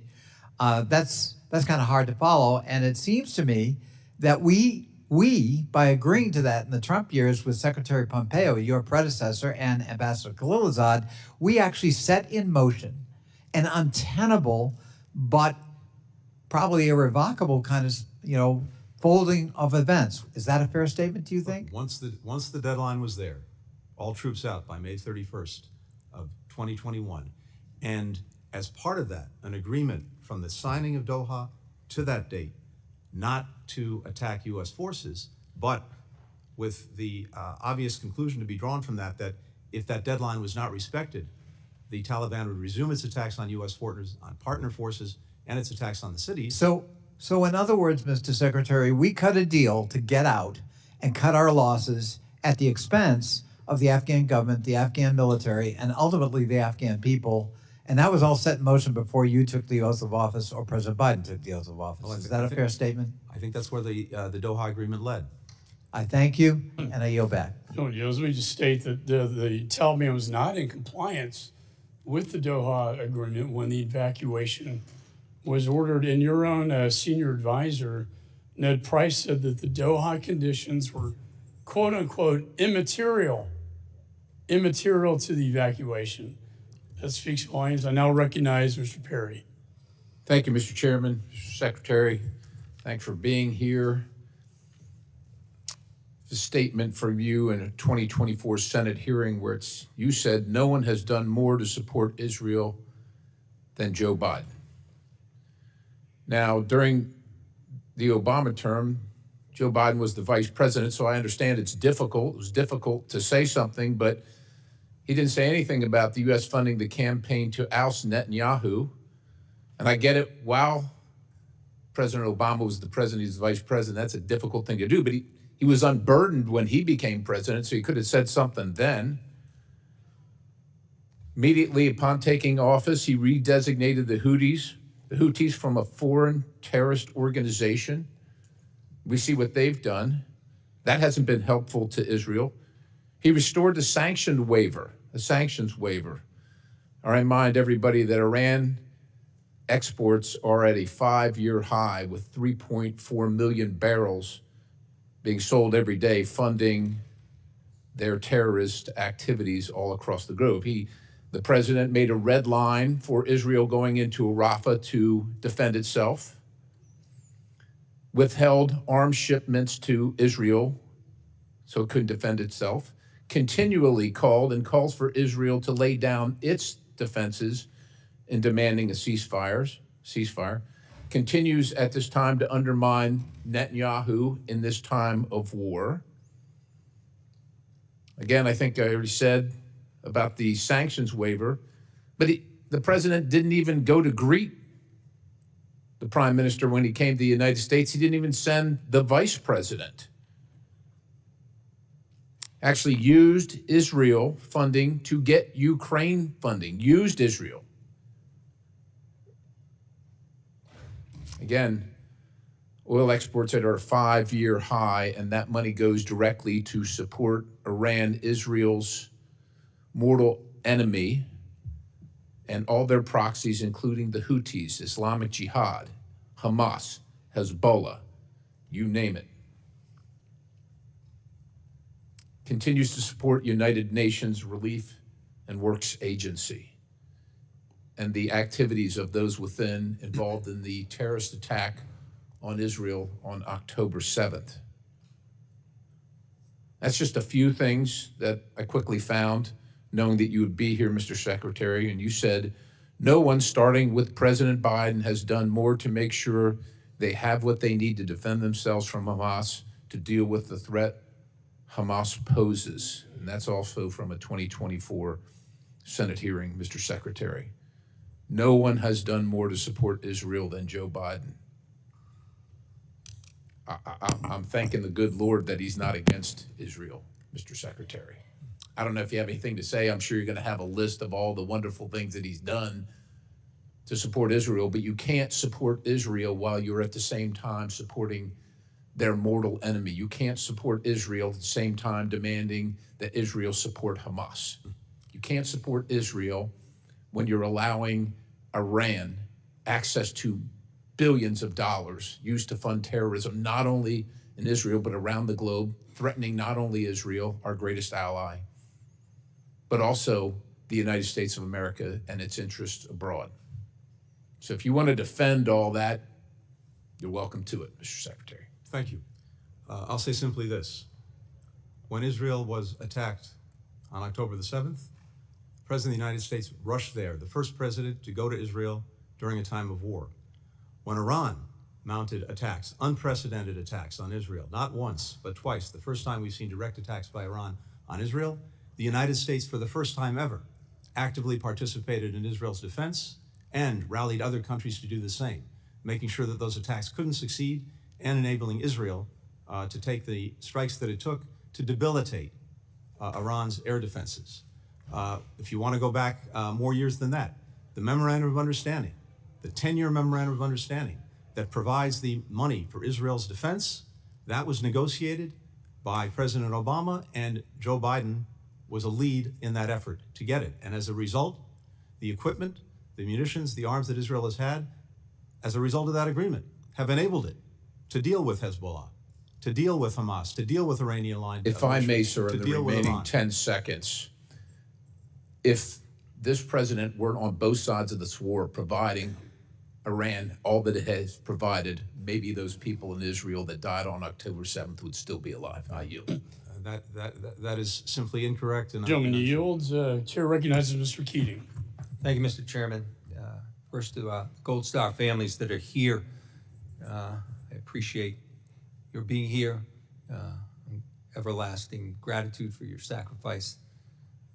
I come from a Gold Star family, and in my own family, even decades afterwards, the members of my family went back through military records and years-long painstaking research just to find out exactly what happened to him as he was killed serving our country.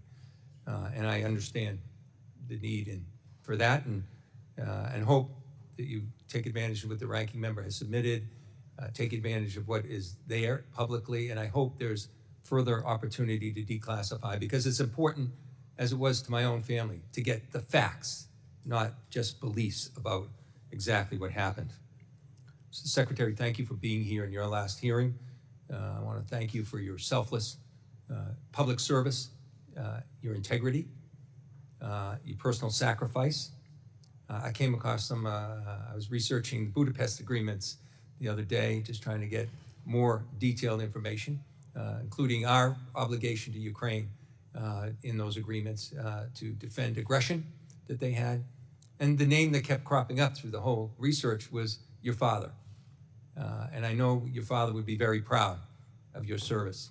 And I want to thank you for that. I want to congratulate Mr. Mast, and I want to thank my colleague, Chairman McCall, for working together. When I first came into Congress, he was the chairman, I was the ranking member of the subcommittee. We worked together on investigating the Boston Marathon bombing, finding out what happened, what mistakes were made. And we saved lives as a result of that report. And it was comprehensive. I dare say, though, that the particular report that he issued here had things in it, but it was certainly not comprehensive. In fact, it was really, the report was painstaking in avoiding facts that are integral to seeing what happened here, why we got to the point we got to. The involvement of President Trump. He had committed the United States to a full, date-certain withdrawal in a deal he negotiated with the Taliban, as we've heard, without the Afghan government even being part of that, without discussion of rights of women or children in Afghanistan, forcing the Afghan government to release 5,000 Taliban fighters back into the battlefield before a final withdrawal. These are the things that should be looked at in a comprehensive report if we really want to get to the answers. And sadly, it's lacking here.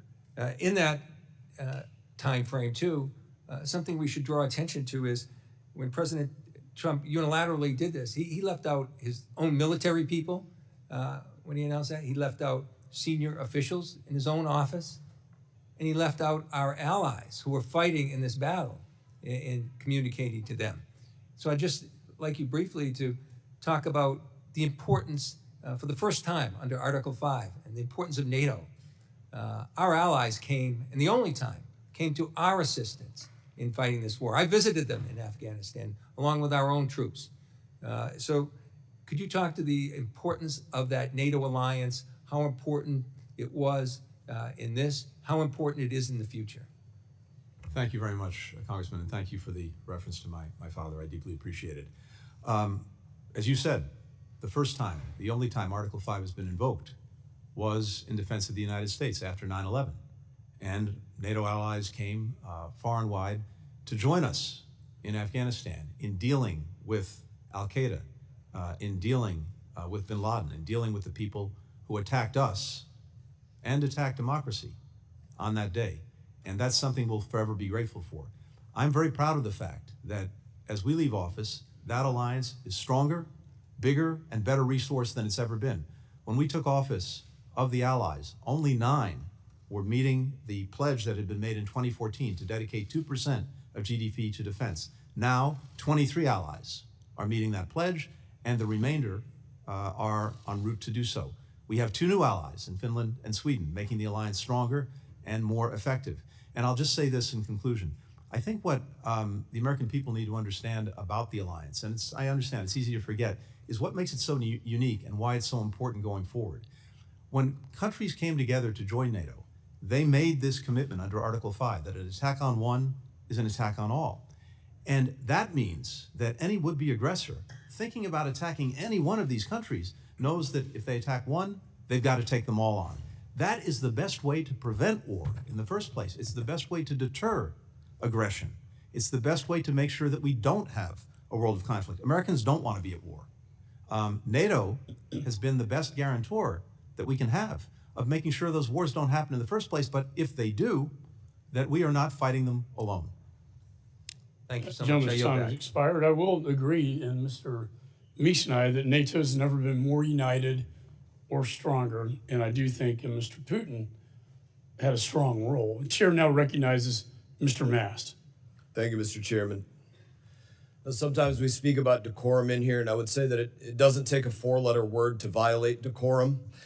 We insult every single person that served when we come in here and we say words like, we're sorry that the Afghanistan withdrawal was not exactly perfect, but maybe we could have done a few things. That is a violation of decorum against every person that put on a uniform. And this place absolutely lives up to being a swamp when we try to cover up the fact that 26 of your diplomats told you directly that if you continued down the path that you were going, that it was going to be a disaster.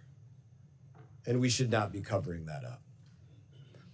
I want to talk about a couple of things today. You are our top diplomat. That's not in dispute. Have you been in Afghanistan since 13 American service members were murdered? No, I have not. Have any of your staff visited the U.S. Embassy in Afghanistan since that day? We've had people in Afghanistan. I do not believe they visited the embassy. Do you know who is currently residing in our embassy? The embassy is obviously not under our control. We don't have the ability, not being in Afghanistan, to control it. Do you have any information on anybody that has spent any time residing in our embassy since our departure? No doubt if we do, or in any event, the intelligence community does, and I'm happy to share that as appropriate. Yet, we are still giving the Taliban tens of billions of dollars. There's an American citizen out there, literally woke up this morning, losing 30% of their paycheck, and a good percentage of that is going to the Taliban or other programs abroad. And this is something that we all need to think about, and we will be thinking about deeply for the next 2 years. There's a joke that's made often out there about kids going to college to learn basket weaving and what a joke that would be. But the United States right now is literally sending tens of millions of dollars to the Taliban, 14.9 million to be exact, to teach Afghans how to do carpet weaving. Let's think about that. We are giving $280 million to the United Nations to do cash transfers for food in Afghanistan. Yet we're not sending an ear of corn from Iowa, a sack of potatoes from Idaho, or a cucumber or an orange from Florida. And that discounts the fact that there's no American tonnage going through our ports to send those things out of here either. It's just cash transfers. Another line item, these are directly from CIGAR reports. $75 million to teach Afghan women to be farmers. I don't believe that we spend $30 million in the United States of America to teach women to be farmers. My colleague, Mr. Wilson, brought up that they can't even dance in the streets or speak to one another or go to school. I'm not sure that we can trust that that $75 million is being used to teach them agriculture. And as you pointed out, we don't have any diplomats on the ground to confirm the validity of these programs. Here's one that I was entirely curious about, and maybe you could explain it to me. $3.5 billion transferred to the Afghan fund that is tended to protect the macro financial stability on behalf of the Afghan people. What the hell does that mean? Can you tell me? I don't know. That's a bunch of gibberish to me. Happy to address all of this, Congressman. Thank you. I'll give you one more before you address it. Please. Even worse, by the numbers, we spent $9 billion to resettle 90,000 roughly Afghan refugees here since the fall of Afghanistan. My simple Army math tells me that's about $100,000 a person. That's absurd. So my question for you, we do not even have an embassy in Afghanistan. We have no diplomats there. What are we doing giving them $1? So, Congressman, as I believe you know, the money that we provide and the international community provides is done through partners, implementing partners, UN agencies, NGOs. They have. Yes, we could say that about all the State Department dollars, foreign NGOs, foreign countries, foreign companies, and in this case, foreign adversaries. So each of these institutions, as verified by the department, has in place processes to make sure that the money that we provide and others provide is spent appropriately. And the money that has been spent in Afghanistan, and I think internationally it's about $8 billion since the evacuation, has helped avert famine. It's helped prevent the collapse of the health system. It's helped prevent the collapse of the entire economy. It's helped avoid bringing even more disaster Mr. on Secretary, people who are suffering. you know for a fact that people literally, especially outside of this country, they directly lied to us. Your people had to come back and correct, hey, it turns out we were in fact spending $500,000 to expand atheism in Nepal through the third-party implementer of Humanist International. They were lying to us. They didn't show us the exact slideshow that they put together for $500,000 and all this. They lied to us. We have no eyes on the ground, and I would simply close with this. We do not even have an embassy there. We have no business putting $1 into that place. Well, I yield back. And I respectfully disagree. I think that the work that we have done through these partners and many other countries have done has saved many, many lives in an incredibly difficult situation. Gentleman's and time of the money that expired. has Chair been now provided, recognizes Mr. Castro. Thank you, Chairman. Secretary Blinken, welcome, and thank you for being here today, and thank you so much for your testimony and for your years of service as Secretary of State to our country. And speaking of refugees, before I get to the question, I want to note that my city of San Antonio, my hometown, and the place I represent, is home to a growing and vibrant community of Afghan Americans, many of whom are from the Khost province and fled Afghanistan following the Taliban takeover of the country. I appreciate the work the State Department and other government agencies and nonprofits have done to help them adapt to their new lives in the United States. I wanted to ask you a question about the 2001 AUMF. Secretary Blinken, one of the legacies of the Afghan war is the 2001 authorization for the use of military force, which authorizes military force against al-Qaeda. This law continues to be enforced 23 years after it was first enacted and has been used by this administration for military action across the world. In a sense, the war that began on 9/11 will not end as long as this authority continues to be in use, and our nation remains at war across the world with little transparency for the American people. While much of this is reported to the Congress, too much remains classified and unavailable to the American people. The Obama administration, in which you served, released in its final days a comprehensive legal and policy framework on the use of military force. Will the Biden administration do the same and release a report so the American people know where we are still at war? I appreciate what you're saying and the point that you're making. I can't speak to what we will do in the remaining weeks of this administration on something like that. Do you think that it's a good idea in the same way that the Obama administration? I think we should, in any event, as we've been very open to doing, revisit various authorizations and authorities to make sure that they are right for the moment we're in, not the moment we were in 20 years ago. I want to speak also to a very important issue. It was mentioned that you're headed to the Middle East perhaps right after this committee meeting, and that is the war in Israel and Gaza. And I think you know, I've said it both publicly and privately, I have great respect, obviously, for our president, for your service, for the work that others like Bill Burns have done in trying to reach a ceasefire agreement. At the same time, this will be one of the defining foreign policy legacies of this time. And I'm profoundly disappointed in how it's been handled. All of us on this dais have supported Iron Dome to protect the Israeli people over the years. We've supported the money in the Memorandum of Understanding that goes for 10 years. We have condemned, in the harshest terms, October 7th. We have sanctioned Hamas and other terrorist groups. and warned anybody about associating with them around the world. And at the same time, what we've seen by the Israeli government, led by Benjamin Netanyahu, has been inhumane. In fact, it's amounted to war crimes. When an army targets civilians in refugee camps, in hospitals, in schools, in churches, in religious institutions, and does it repeatedly over and over again, those are war crimes. And the people of Israel, many people in Israel, have said so. Former ministers in the Israeli government have said so. And I wish that this had turned out differently. I wish y'all had been successful in getting the ceasefire. But when you weren't, I wish that we had used more leverage with the far-right Netanyahu government, the same way that Ronald Reagan did years ago. The leverage of withholding offensive weapons to get them to change what they're doing, because what they're doing has been inhumane, and the world has seen it. We live in a different world now.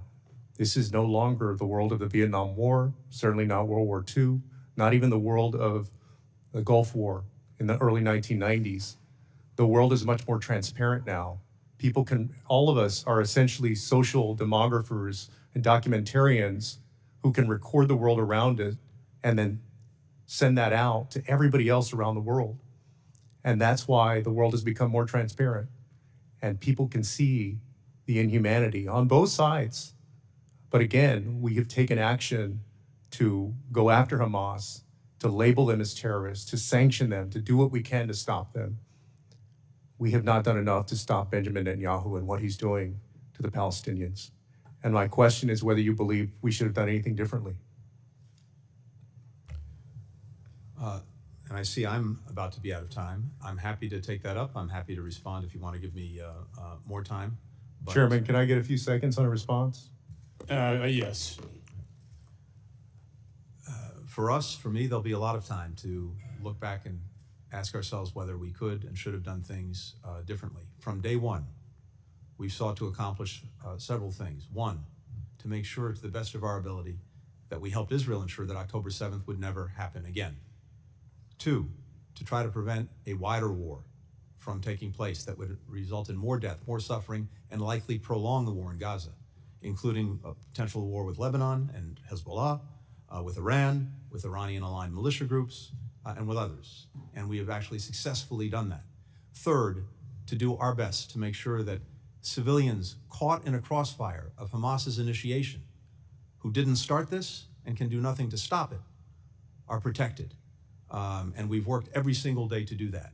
I've also been to the region 12 times since October 7th. I'm heading back in an hour or two to continue the efforts to get a ceasefire and hostage agreement, to get the hostages home, to get the guns to stop firing, to put Gaza on a better path. And meanwhile, to try to make sure that people have the assistance they so desperately need. Gentleman's time has expired, and we wish you well. Was with us every single day. Chair now recognizes Mr. Burchett. Thank you, Mr. Chairman. I'll miss your leadership. Appreciate your friendship, brother.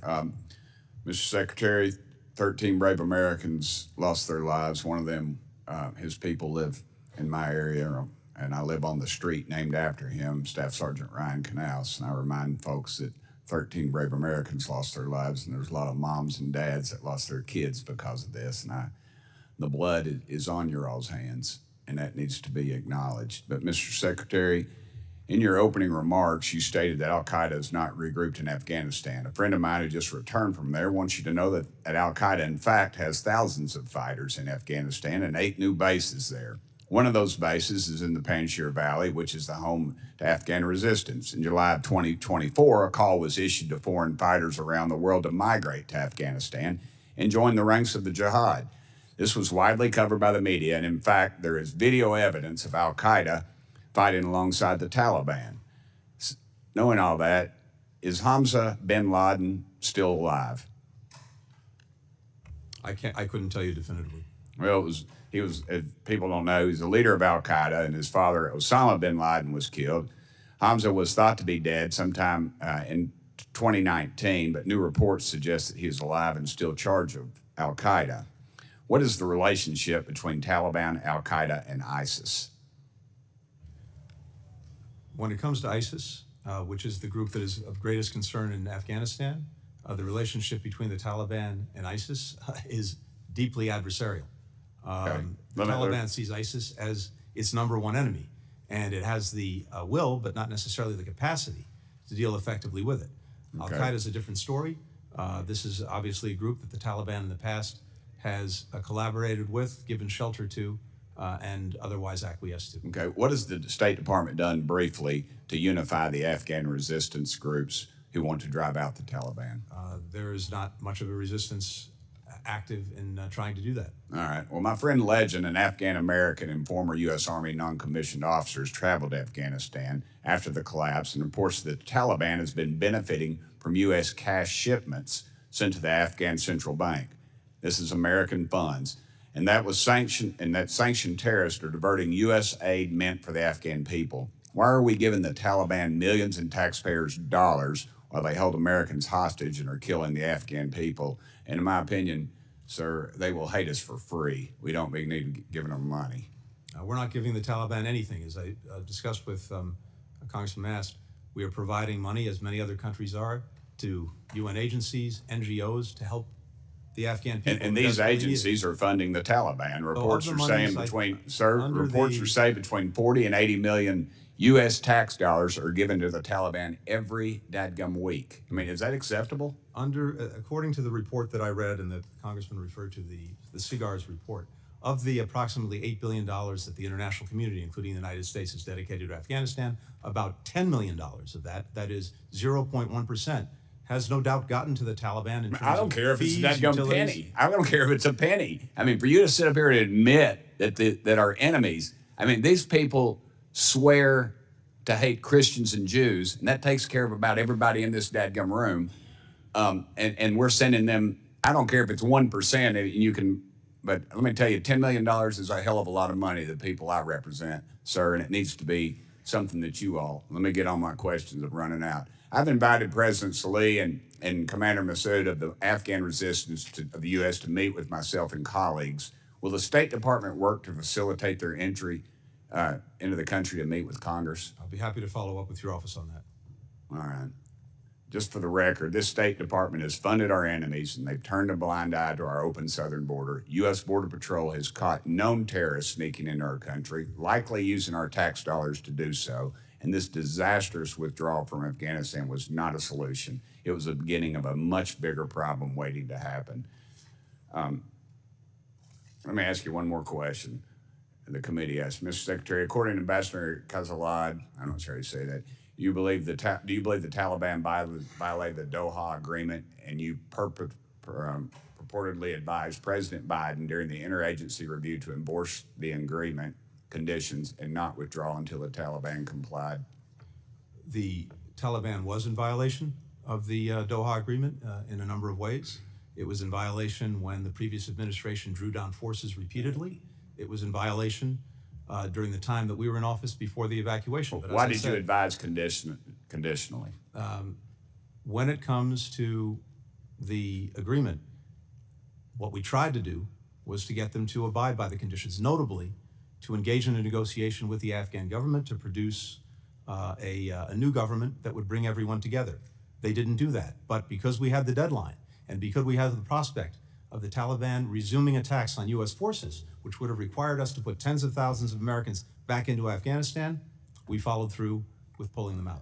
Thank you. Mr. Chairman, it's clear to me that this group is clearly out of their league, and the new administration couldn't get here fast enough. Thank you, Mr. Chairman. Gentleman yields. Chair recognizes Ms. Titus. Thank you, Mr. Chairman. Thank you, Mr. Secretary. Just bring things back a little bit to the realm of reality. Throughout this do-nothing Congress, which has been led by the Republicans, we've seen time and time again the majority's lack of interest in actually solving problems.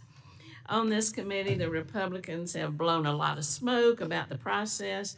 They've tried to hold you in contempt, and they've ignored our kind of foreign policy making responsibilities by just not paying any attention to Democratic backsliding in Georgia, what's just happened with the toppling of Assad in Syria, just to do nothing.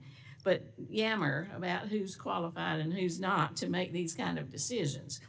You know, Democrats, on the other hand, have been focused on real solutions. We took the after action report and introduced legislation codifying some of these recommendations in an effort to support the State Department's crisis response, to protect our Afghan allies, which they claim they want to do, and to position our national security apparatus to address the landscape of this kind of new Afghanistan situation. Many of those proposals, in fact, made it into the NDAA that just came out over the weekend.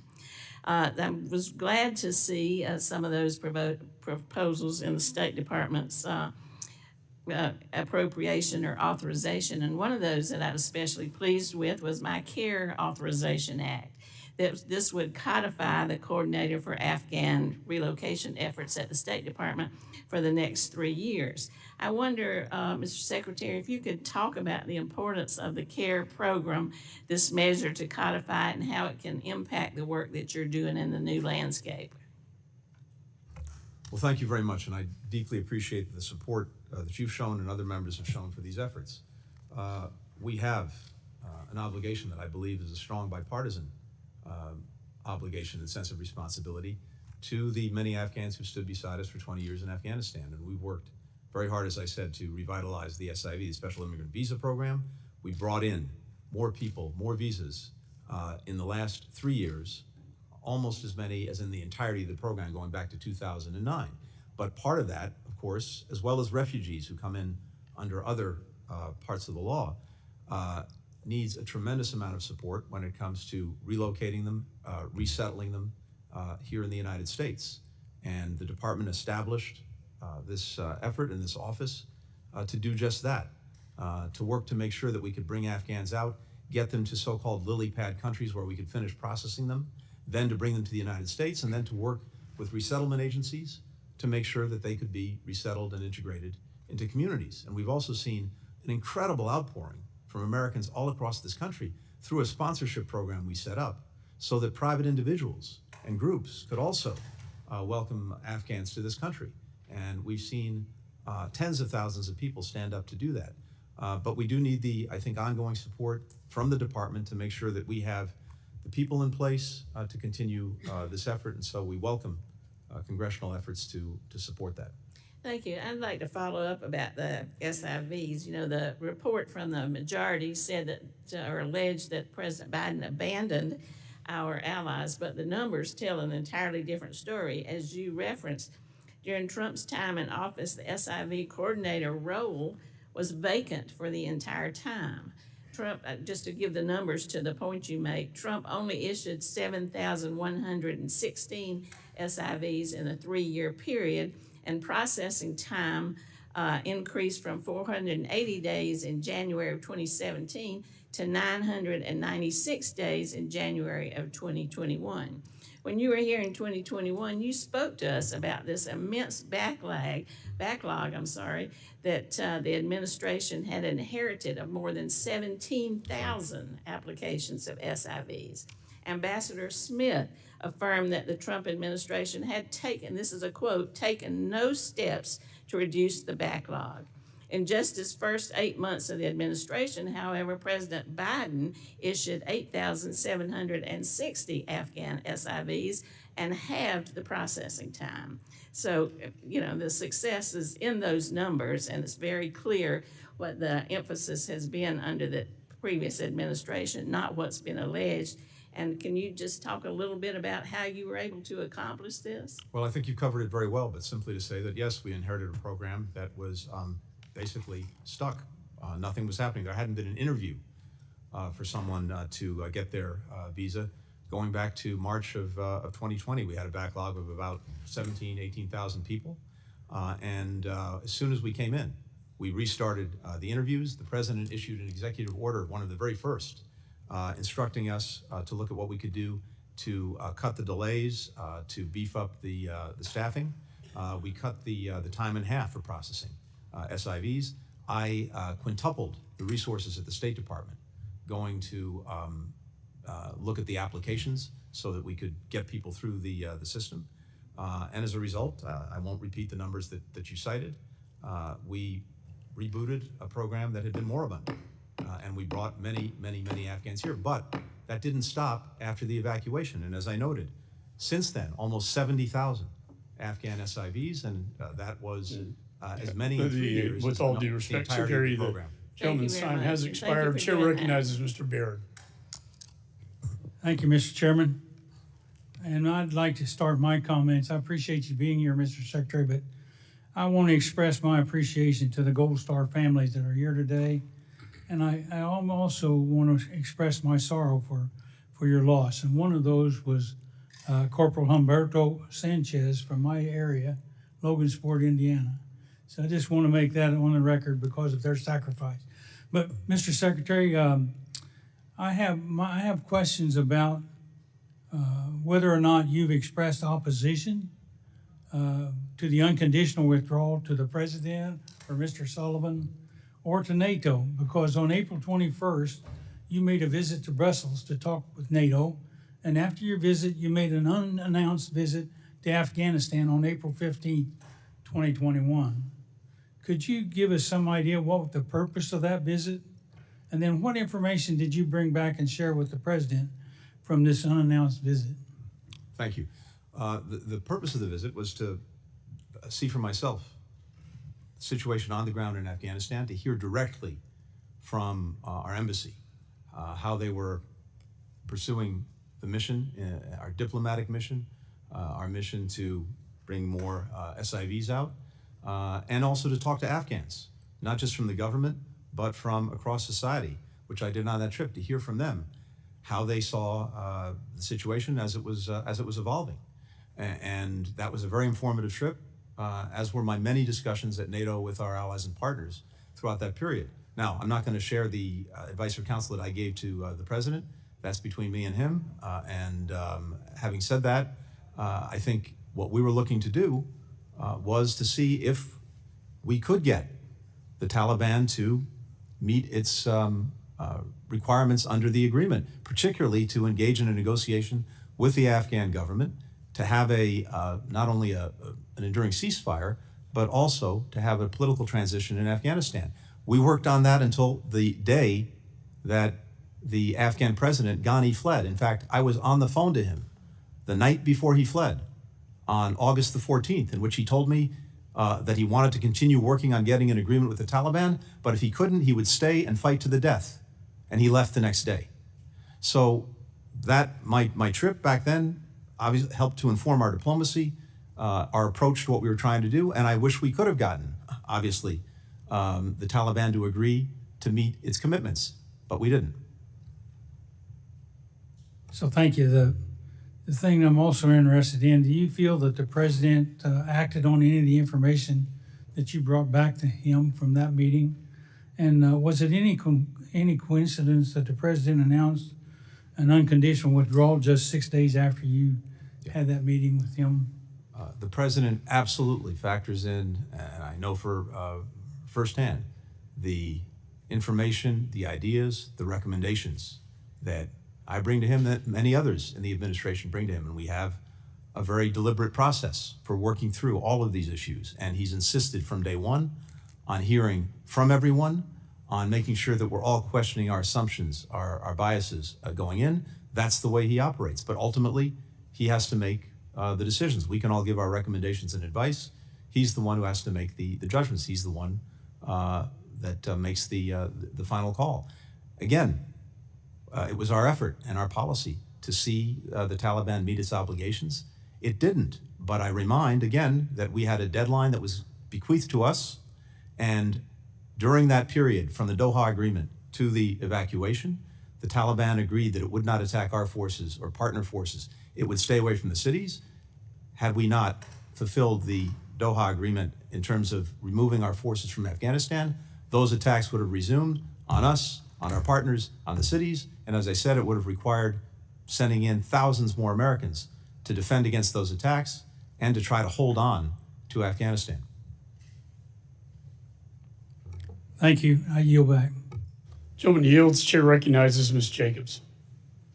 Thank you, Mr. Chairman. Thank you, Mr. Secretary, for being here. Thank you to the Gold Star families who are here for your sacrifice and for representing the Gold Star families that we know have sacrificed so much over the last 20 years. I represent San Diego, the largest military community in the country, and my community has borne the cost of this 20-year war. And so, Secretary Blinken, rather than repeatedly revisiting the events of 3 years ago, I'd really like to look ahead and consider what we actually learned from America's two-decade, $2.3 trillion investment in Afghanistan, an investment which was intended to foster democratic growth, democratic governance, and state capacity, but which ultimately fell short, as evidenced by the fact that the government instantly collapsed after our departure and is long-standingly ranked as one of the most corrupt states in the world. So the Global Fragility Act, a law which was signed by President Trump, was designed to incorporate some of these lessons from Afghanistan and to pilot a more integrated strategic approach to how we deal with fragile and conflict-affected regions. Reflecting on the shortcomings of our 20-year war and the withdrawal's aftermath, what key insights have guided the department's evolving approach to conflict prevention and stabilization, and how have these lessons shaped the implementation of the Global Fragility Act to ensure that future engagements emphasize building resilient, accountable institutions rather than just propping up hollow, corrupt ones? Well, I think you said it very well. I think one of the lessons that I at least take away from the 20 years is that while very well-intentioned and noble in aspiration, the idea of nation building and trying to impose a democracy on a country by, in effect, by military means alone is simply not going to work. And that while security is necessary, it's not sufficient to getting the job done. And unless you have a whole of government and really a whole of society approach that looks at the various things that are likely to drive people apart and create conflict within a society, you're unlikely to stop it, and you're unlikely to see the emergence of a stable, never mind, democratic government. And I think what you and others have done in your work in support for the Global Fragility Act very well reflects that, that insight. Because if we're not operating across society and across the government, and not only us, NGOs, the private sector, and others, again, we're unlikely to actually prevent these countries from failing, never mind building something successful. So we've now had some beginnings of experience with the Global Fragility Act, but as you know very well, the other insight is that this doesn't happen overnight. It doesn't happen by flipping a light switch. These are engagements and investments that we have to sustain over a decade. So we're in the early years of this, but I think this is a much better approach to trying to get the results that, again, are extremely well-intentioned, but I think Afghanistan and in different ways Iraq shows us are unlikely to be achieved just by focusing on security in the military. Well, I couldn't agree with you more. And, I know one of the other things that the Afghanistan withdrawal revealed was a sort of systemic vulnerability in the department's ability to manage urgent, high-risk situations. So I was also wondering if you could talk about what sort of organizational measures you've implemented to streamline decision-making authority, improve interagency coordination, ensure rapid, accurate communication during future emergencies, and how these reforms address some of the issues identified in the after-action review. Yeah, thank you very much. This is something we've taken very seriously, and as you know, I think as the chairman knows very well, members of the committee know, we undertook an after-action review. I brought back a very senior retired member of the department, Ambassador Dan Smith. He conducted interviews of 150 current and former State Department officials, myself included, on this period, basically from January of 2020 through the evacuation, to look at the State Department, what we did right, what we did wrong. And as I mentioned earlier, a number of important recommendations came out of that to strengthen us going forward. We had 34 recommendations in 11 categories. We've taken 40 actions since then. And just very quickly, one was the need to strengthen our overall crisis preparedness and our response capabilities. We didn't have before this a common operating picture of what was going on in a given emergency situation.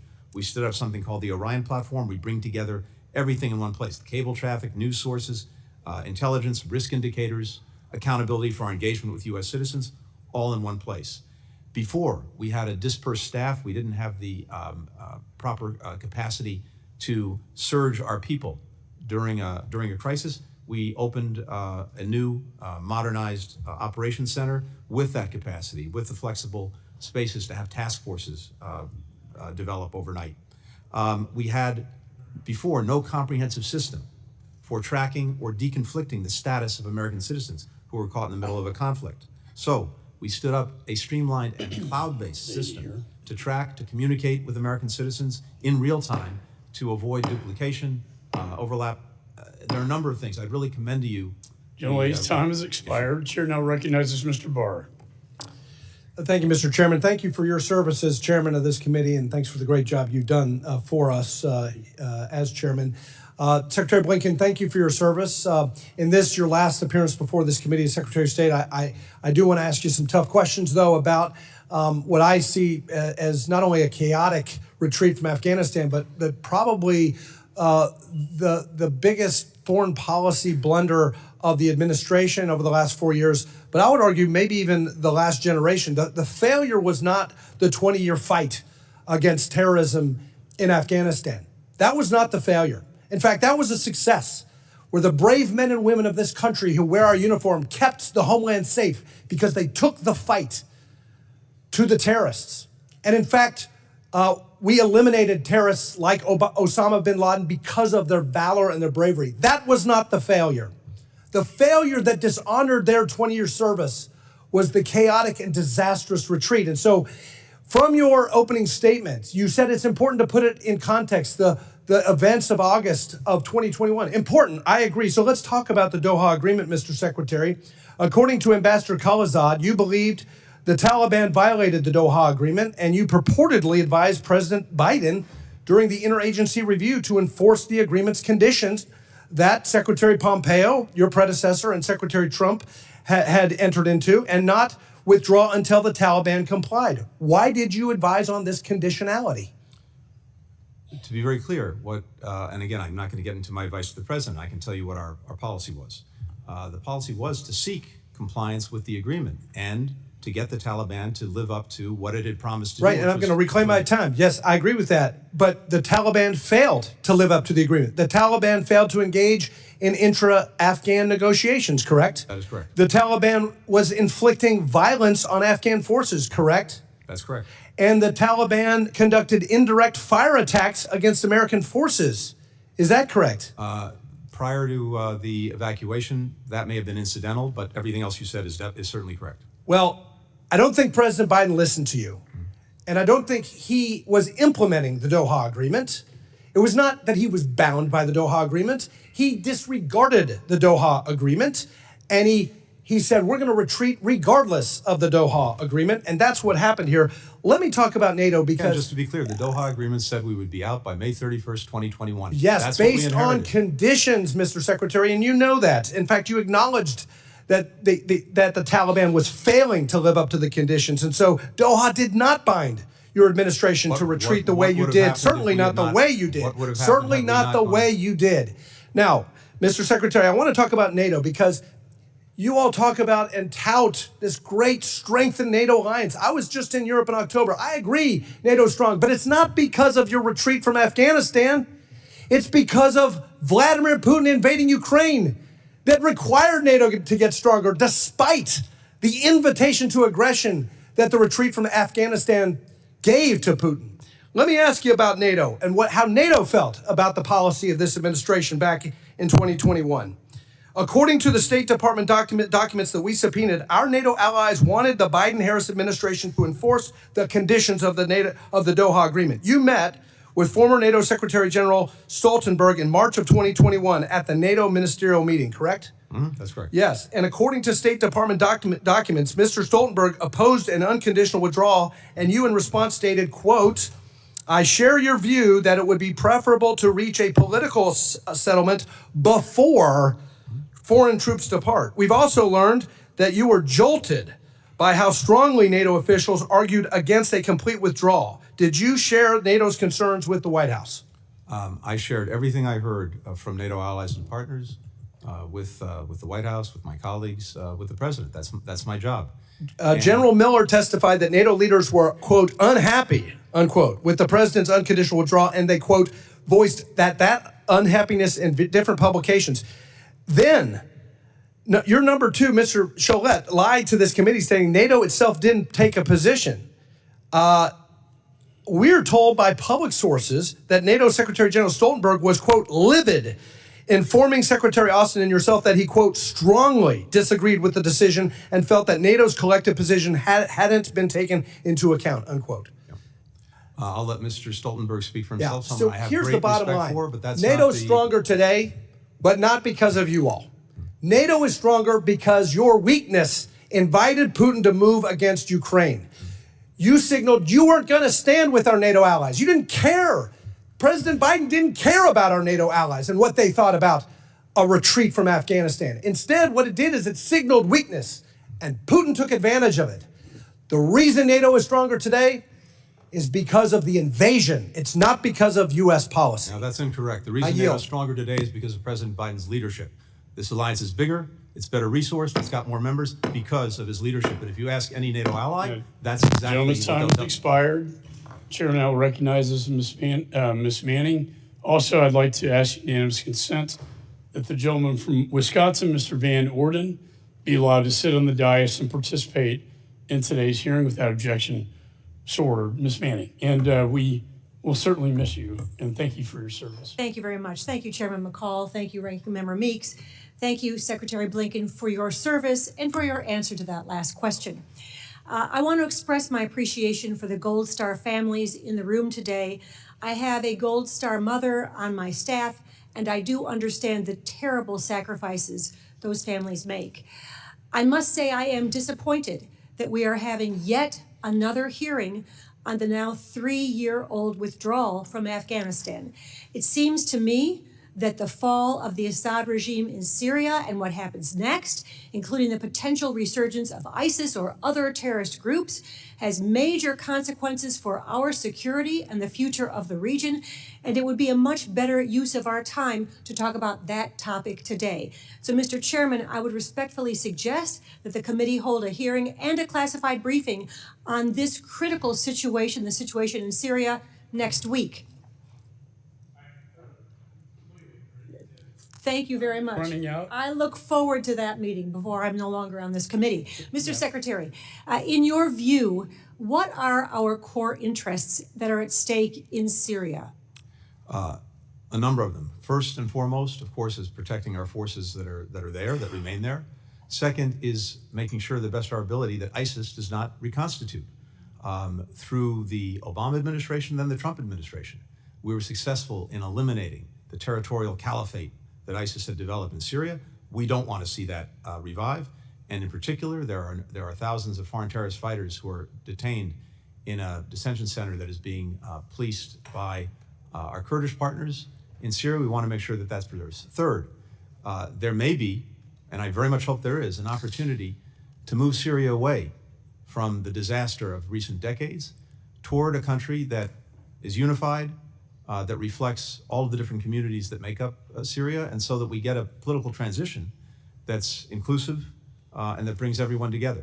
We have an interest in seeing that because if Syria goes the other way, if it fragments, then we're likely to see more mass migrations. We're likely to see more places in Syria that become centers for terrorism and extremism, none of which is in our interest. Mr. Secretary, the president-elect has suggested that we have no interest in Syria, that he doesn't want to get involved there when he takes over. What impact would that have if the United States were simply to step aside and wash our hands of what's going on in Syria? Well, again, as I just said, in fact, there was I think, a very important success through the Obama administration that was completed by the first Trump administration in eliminating this territorial caliphate that ISIS had established in Syria. That was a job very well done over 2 administrations, and I believe that the incoming administration will have an interest in preserving the gains that it helped achieve. To what do you attribute the resurgence of the rebels in Syria and the fall of the Assad regime? I think what we're seeing is a result of a number of factors, but first, all of the outside patrons of the regime, Hezbollah, Iran, Russia, were at the very least distracted and in some cases on the ropes because of problems of their own making and problems that we helped exacerbate for them. Second, Assad's utter refusal to engage in any kind of political process to try to bring the country together, despite everything he'd inflicted on the country, I think that sowed the seeds of his downfall. I do want to address one thing that we're seeing happen in Afghanistan. And since the fall of Kabul in 2021, we've witnessed the tragic consequences of the takeover of the Taliban, particularly on the Afghan women and girls. Women who had high-ranking positions, who had good productive jobs, are no longer able to work. Girls who were attending school are no longer able to attend school.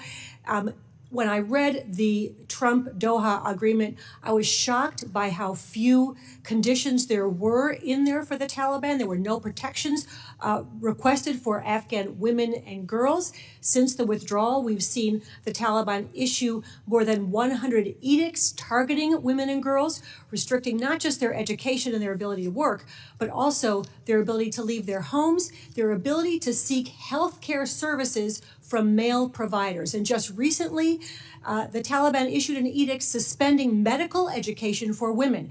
We know what this means. Afghan women will eventually be unable to get medical care that they need. This will be a disaster not just for the women of Afghanistan, but for the country. What steps have you taken to push back on those edicts and help the vulnerable Afghan women and girls? These edicts are abhorrent, and they would take Afghanistan back to the dark ages.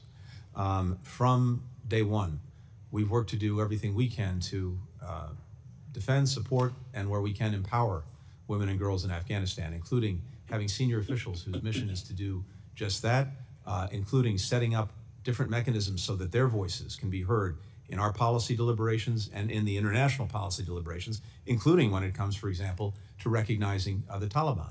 We've sanctioned many members General of the H. Time's Taliban. expired. Chair I'm happy to recognizes follow Ms. up. Salazar. Thank you.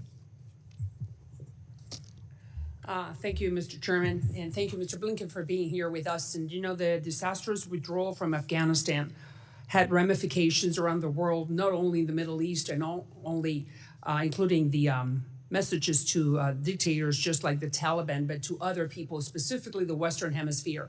And I just want to concentrate my time on 3 countries that are highly important for my constituents, starting with Venezuela.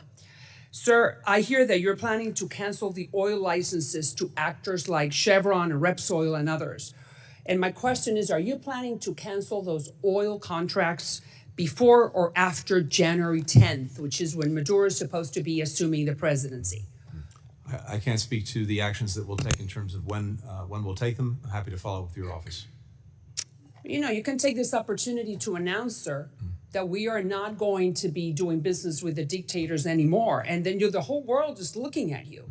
So why don't you send the right message to Maduro and saying, if you steal the elections, you're not going to make any money off it? Well, I think we've been sending very clearly the message about how we see the election, how we see the abuse of the system by Maduro, the work that we've done to support Mr. Gonzalez and I know, others sir, going but the forward. problem is that if the Maduro regime has money from Chevron, that goes to PDVSA, goes to the treasury, and then they have more money for the repressive apparatus. You know that. And as you know, the opposition supported all the efforts that we took to see if we could get an election that would reflect the will of the people. We got an election. We saw the will of the people. Unfortunately, it's not been And they recognized. stole it, and now he's Right? going And so to be now- sworn in on January the 10th. And But you can send the message to Chevron saying no more oil for now. we will take the necessary steps to make clear. But I hear that you are thinking about doing that. Is that correct? Again, everything is on the table right now, including in terms of the licenses. Good. Now let's go to Colombia, sir. President Petro from Colombia has asked President Biden to pardon a guy, but most people here won't know who he is. His name is Simon Trinidad. He's a terrorist. He is serving 60 years in prison, at a federal prison for kidnapping 3 American contractors. What was your recommendation to the president to pardon Simon Trinidad? I'm not aware of that request, but I'm happy to follow up. I'm not aware. You're of that. not aware. I'm not aware of that. But you know, if that request should go through the State Department, that's you. Imagine it would. So you have not heard about that. But if I'm that not were to be the case within the next hours, what recommendation would you give the president? I'd have to make sure that I'm fully informed. Well, he's a terrorist. Again, I want to see, if there is something, I want to see it, understand it, and read it. But certainly his record speaks for itself. But you understand that if you were to pardon Simon Trinidad, you will make every single Colombian living in the United States a Republican, right? And we don't want to do that. I mean, we're happy about that, but that's not the honorable thing to do. So make sure that President Biden doesn't make a mistake. Just, it's humble opinion. Let's go to Cuba. Is Cuba under review to be removed from the list of countries sponsors of terrorism? Is it under review, sir? I don't anticipate any changes in our policy toward Cuba during the pendency of this administration. All right, I'm happy you're saying that. Laudable to hear that, but specifically, is it under review right now? Because if you're going to remove a country from a list of terrorists, of this country's sponsors of terrorism, you need to start a review. And my question is that yes or no? Is Cuba under review? Under the law, depending on the different authorities of this kind, some mandate a regular review, others don't. All I can tell you right now, sitting here today, is I don't anticipate any changes in our policy. So you are telling me that between now and January 20th, the President of the United States is not planning to remove those bastards, the Cuban regime, off the list of countries that sponsor terrorism? As I said, I don't anticipate any changes. You don't anticipate. Right. So how can I interpret anticipate? Can you commit right now that that's not going to happen? You know why? Because all I'm doing is trying to prevent, to give money to the repressive apparatus that has been taking everything away from the Cubans. You're aware of that, right? So I just need to make sure that you understand the message from my community. Do not do that. Don't give them the oxygen that they want to continue greasing the repressive apparatus. Tell me. You have 20 seconds. I can't, I do not make decisions for the Sure you president. do. Come on, sure you do. You're not the make State decisions for the Department. You president give makes the decisions. All I can recommendation tell whether you to take is- them or not. Tell me, I'm All I sorry. can tell you is I Tell don't me. anticipate any changes in our policy toward Cuba between now and the end of this administration.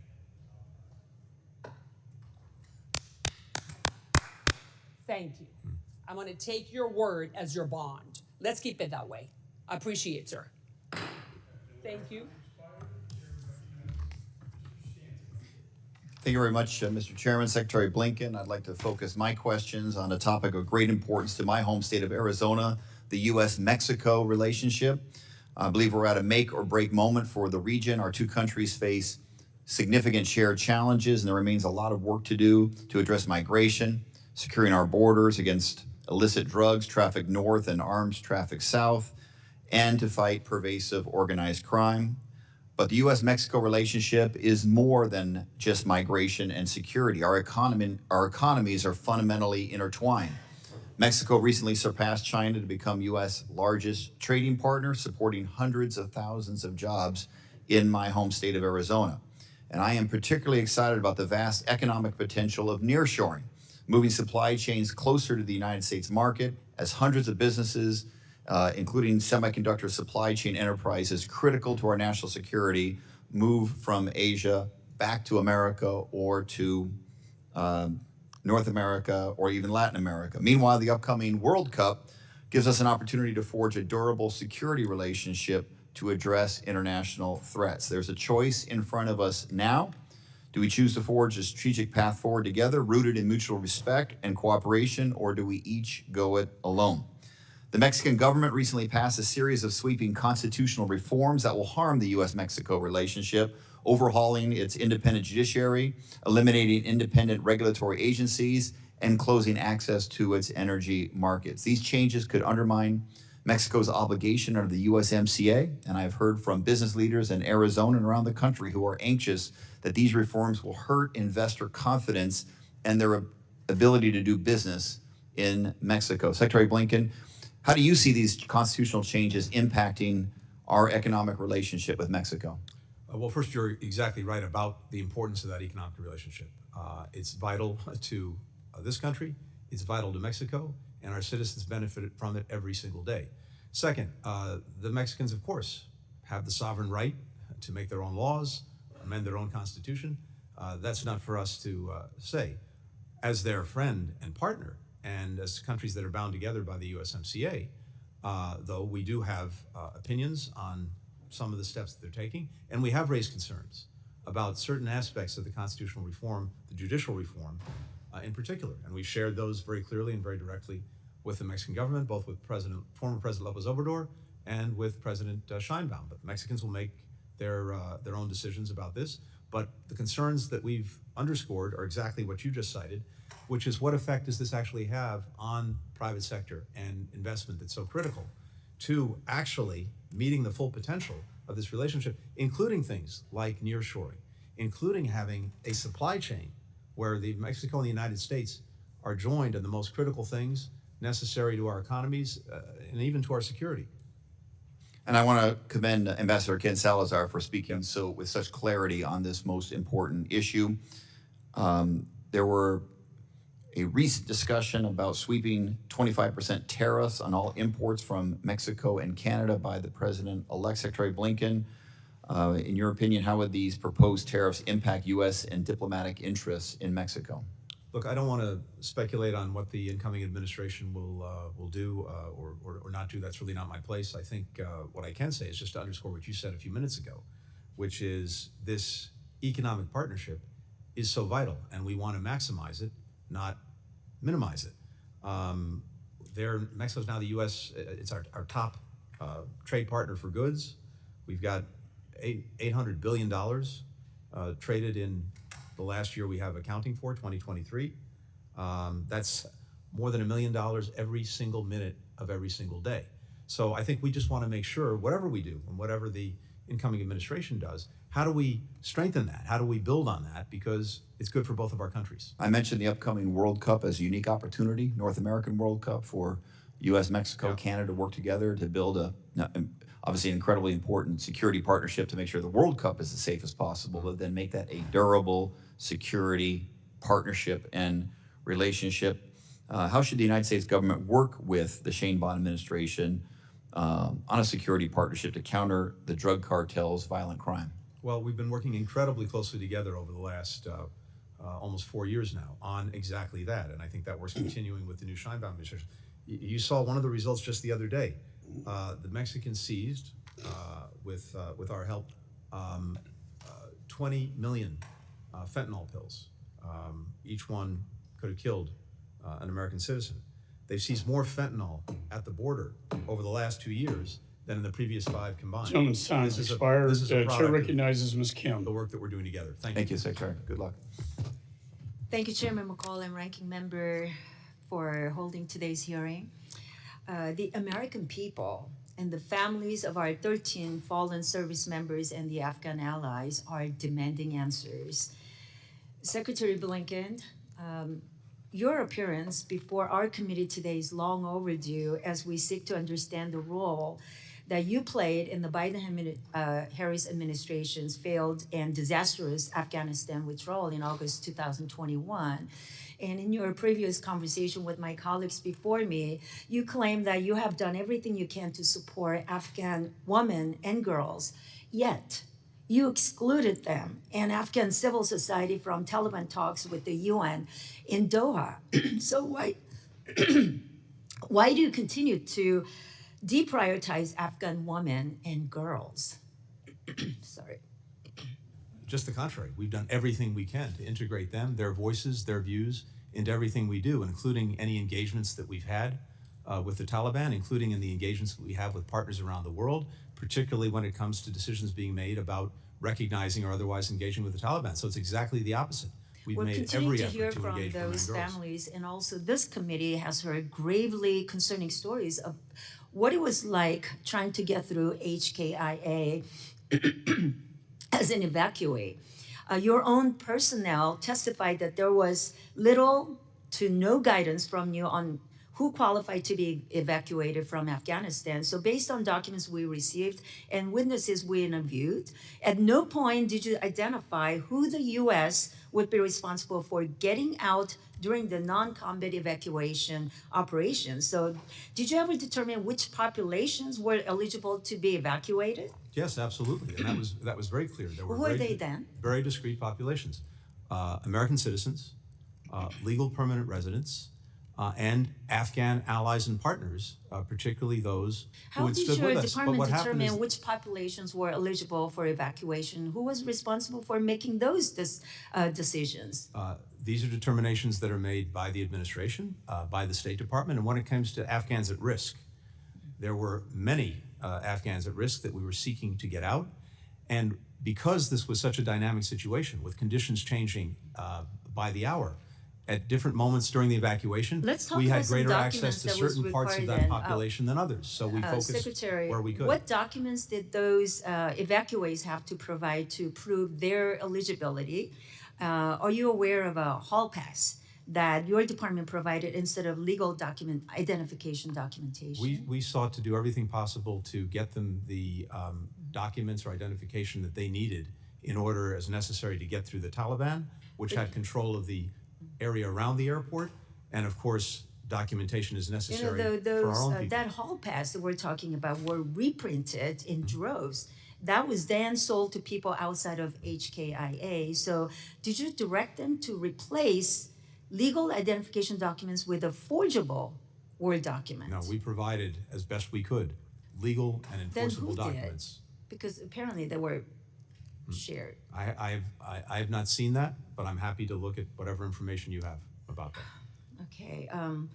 During the evacuation, over 80 Afghans who risked their lives to work with the United States government contacted my office for assistance. So when you include their families, that's more than 526 Afghans who claim they faced a direct or personalized threat. But despite the referral to SIV program, my office is only aware of only like 80 applicants who are able to complete the requirements and file. And of those 3, none have been approved and are still awaiting processing. Hearing from those Afghans, the SIV verification process has been difficult and tedious. And according to your deputy, one of the biggest obstacles to the verification process came from SIV applicants who have been employed by the DoD contractors, and that was well documented. Yet, you did not ask the DoD for support until the end of July 2021. So why'd you wait until just weeks before the Afghanistan withdrawal to fix that obvious issue? These were long-standing issues and problems with the SIV program going back many years, and as I said earlier, we inherited a program that was totally moribund. There hadn't been a single interview for an SIV going back to March of 2020 when we came to office. We immediately reinstituted the interviews. I immediately surged resources to go through the SIV applications. We cut the time in half to process the applications. We went from issuing 100 visas a week on SIVs to 1,000 a week. All of that happened in the space of just 5 or 6 months because of our dedication to the program. But we inherited a program not only moribund, but that had 14 different steps required by Congress to make sure that the SIV was issued in the appropriate way. And of course, security, usually important. We want to make sure that we're not bringing threats into the country. That's important. Being able to document effectively, yes, that they had been working with us. And the challenge, as you rightly point out, was that because it was with DoD, it was contractors, many of whom were out of business. I agree this is a very important issue that we'd like to follow up with you, Mr. Secretary. Chair recognizes Ms. Madeline Dean. Thank you, Mr. Chairman. And Mr. Chairman, I want to echo the words of many others on both sides of the aisle. I feel lucky to have had the chance to serve with you on this committee as you were our chairman. You are our chairman. Look forward to the renaming of this room. I thank Mr. Meeks as well. It's been a pleasure. I do acknowledge the attendance of Gold Star families and other military families and veterans. Thank you for your extraordinary sacrifice and service. And thank you, Secretary Blinken, for being here, for being in front of us and being available to tell us sometimes harsh truths, and also to just reveal the thoughtfulness that your department has taken over the course of these years. So I thank you for that. And it is important to understand what happened with the withdrawal of Afghanistan. It's important to understand what happened before, after, during, after. And my only problem with this report and this set of hearings and the set of questions that you are facing is that sadly this became a partisan investigation and never should have. This committee sadly came up with a report digging into evidence that would only focus on the Biden administration, a 20-year war, a withdrawal set in place by the previous administration. The cherry picking was clear. The report's own methodology says, quote, the U.S. withdrawal from Afghanistan is understood to encompass the U.S. military retrograde beginning with the Go to Zero order officially announced by President Biden on April 14th, 2021. That's a strange, very narrow window if we really want to understand what happened, what went wrong, what went right. So Secretary Blinken, just to set the record straight, the Doha Agreement was entered into under the Trump administration, is that correct? That is correct. Signed on February 29th, 2020. The agreement included a commitment to reduce U.S. forces in Afghanistan to 8,600 troops in 135 days. Is that correct? It is, yes. The only other force reduction commitment in the agreement was complete withdrawal of U.S. forces within 14 months. Is that correct? That's correct. Then President Trump, despite not being required by the agreement, ordered more troop drawdowns as he was eligible to do as President of the United States, those being in September of 2020, reduction to 4,500 troops. Am I right? That's correct. And then, strangely to me, in January of 2021, on the administration's way out the door, a reduction to 2,500 troops. Is that correct? It is. Puzzling, absolutely puzzling. So those were all actions taken before Mr. Biden was even sworn into office, January of 21. What effect did the significant reductions have on the administration and on the withdrawal? Well, I think the combination of the release of 5,000 Taliban prisoners under the agreement and the reduction in U.S. forces to 2,500 put the Taliban in the strongest position they'd been in since 9/11, and the United States in arguably the weakest position we've been in because we had the fewest number of forces on the ground than we'd had since 2001. What a terrible, deadly combination of factors. And also, again, so much good was able to be done under those horrifying circumstances, but nothing can take away the tragedy of Abbey Gate.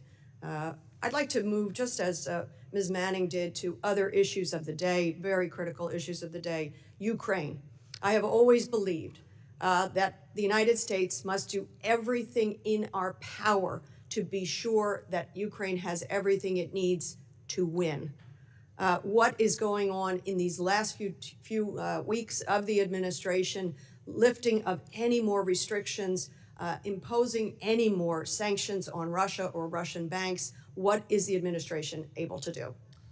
We're determined in the time that we have left to make sure that, to the best of our ability, Ukraine has everything it needs to be as successful as possible and continue to push back on the Russian aggression, to make sure that it has what it needs if it chooses, by necessity, to fight through 2025, or if there's to be a negotiation, that it can negotiate from a position of strength. And so that means making sure that it has the weapons, the munitions, et cetera, that it has the resources, the money, and also that it has mobilized forces to deal with the aggression. I appreciate all that. My time is limited. Israel, Gaza. Where are we on a ceasefire?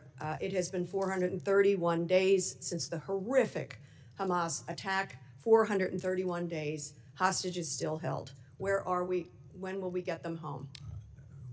We want to get them home now. Yes. As we speak, there are intense efforts underway to see if we can reach, finally, a hostage ceasefire deal.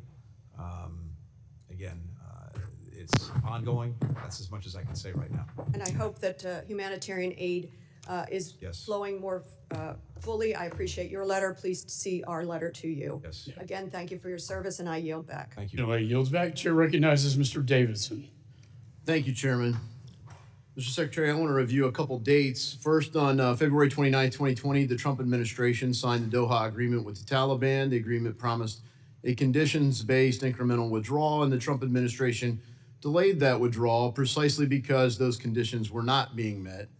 On April 11th, 2021, the Go to Zero presence in Afghanistan was given by the Biden administration, and that was given freely by the administration, despite not being in compliance with the Doha Agreement. Your own Deputy Assistant Secretary Mark Evans testified before this committee that the decision to go to zero was not contingent upon the Doha agreement. Secretary, one of the dates I really want to focus on is July 8th, 2024. That's the date that the total withdrawal was finalized by the administration, and the date certain. It's shifted from a conditions-based to a date certain. Is that correct? The date certain was there, I believe, starting in April, when the president said we would follow through on the withdrawal that the previous administration had agreed to, except it was extended from May 31st to September. So it was always going to be date certain, not conditions based. Well, that was what the so Doha that's what agreement. look. That's what you said. So when you made that decision, did the State Department block American citizens from departing from the airfield in Mazar-e-Sharif, Afghanistan? Absolutely not. They didn't. Block Who American did citizens. then? Who blocked them? I'm not aware of blocking any U.S. citizens. On the contrary, we were doing You everything know possible they were to get blocked. You citizens out. know they were blocked. I'd be happy to look at any information you have on that. I'm not aware of any American citizens who were blocked. And in fact, we were doing everything possible. And by the way, I want to thank you and thank every member who's been involved in this and the work that they did. Mr. To get Americans Secretary, your State Department blocked American citizens and Afghan allies from leaving there. I personally worked with your State Department during those days. I have the emails, I have the photographs of American blue passport holding American citizens who were on the airfield awaiting departure that got clearance for safe third countries to depart to, and the order came down from the United States government. Was it the State Department? I'm not aware of any such orders. I'm happy to follow up and look at that. I'm certainly not aware of it. We were doing everything possible. Last to get year, Colonel Americans out. Francis Hong, my classmate, testified before this committee that due to the fiasco in Kabul, many Americans and allies were forced to conduct a dangerous 400-mile journey to Mazar-e-Sharif Air Base, where they were delayed for weeks. Colonel Hong testified, quote, that we spent 3 weeks hiding these nearly 400 people from the Taliban, keeping them alive and fed using funds from American donors. All this while the State Department delayed and frankly blocked American citizens from leaving. Secretary Blinken, I have communications, as I said, that show this happened. And you're saying that didn't happen? Why would we block Americans from That's the leaving problem Afghanistan? I have. Why? I had it at the time. Why? Possible to get And them out, here's but the I'm thing, happy Mr. to look at Secretary. the information. As I was working with your State Department while you were Secretary of State and relaying this information, someone said to me, which tail number? Which tail number? You mean there's more than one plane you guys are blocking? Are you freaking kidding me? And then your State Department wanted to deny it, and here today you won't even acknowledge the truth of that. It's disgusting. To try to blame this on Donald Trump when we all know there is no way that anyone forced you guys to do the dumbest thing possible. You don't have to have worn our nation's uniform like I and other people did to know that first you get the civilians out, then the military, not the other way around. This has to be one of the dumbest, most poorly executed paths to depart any country possible. My own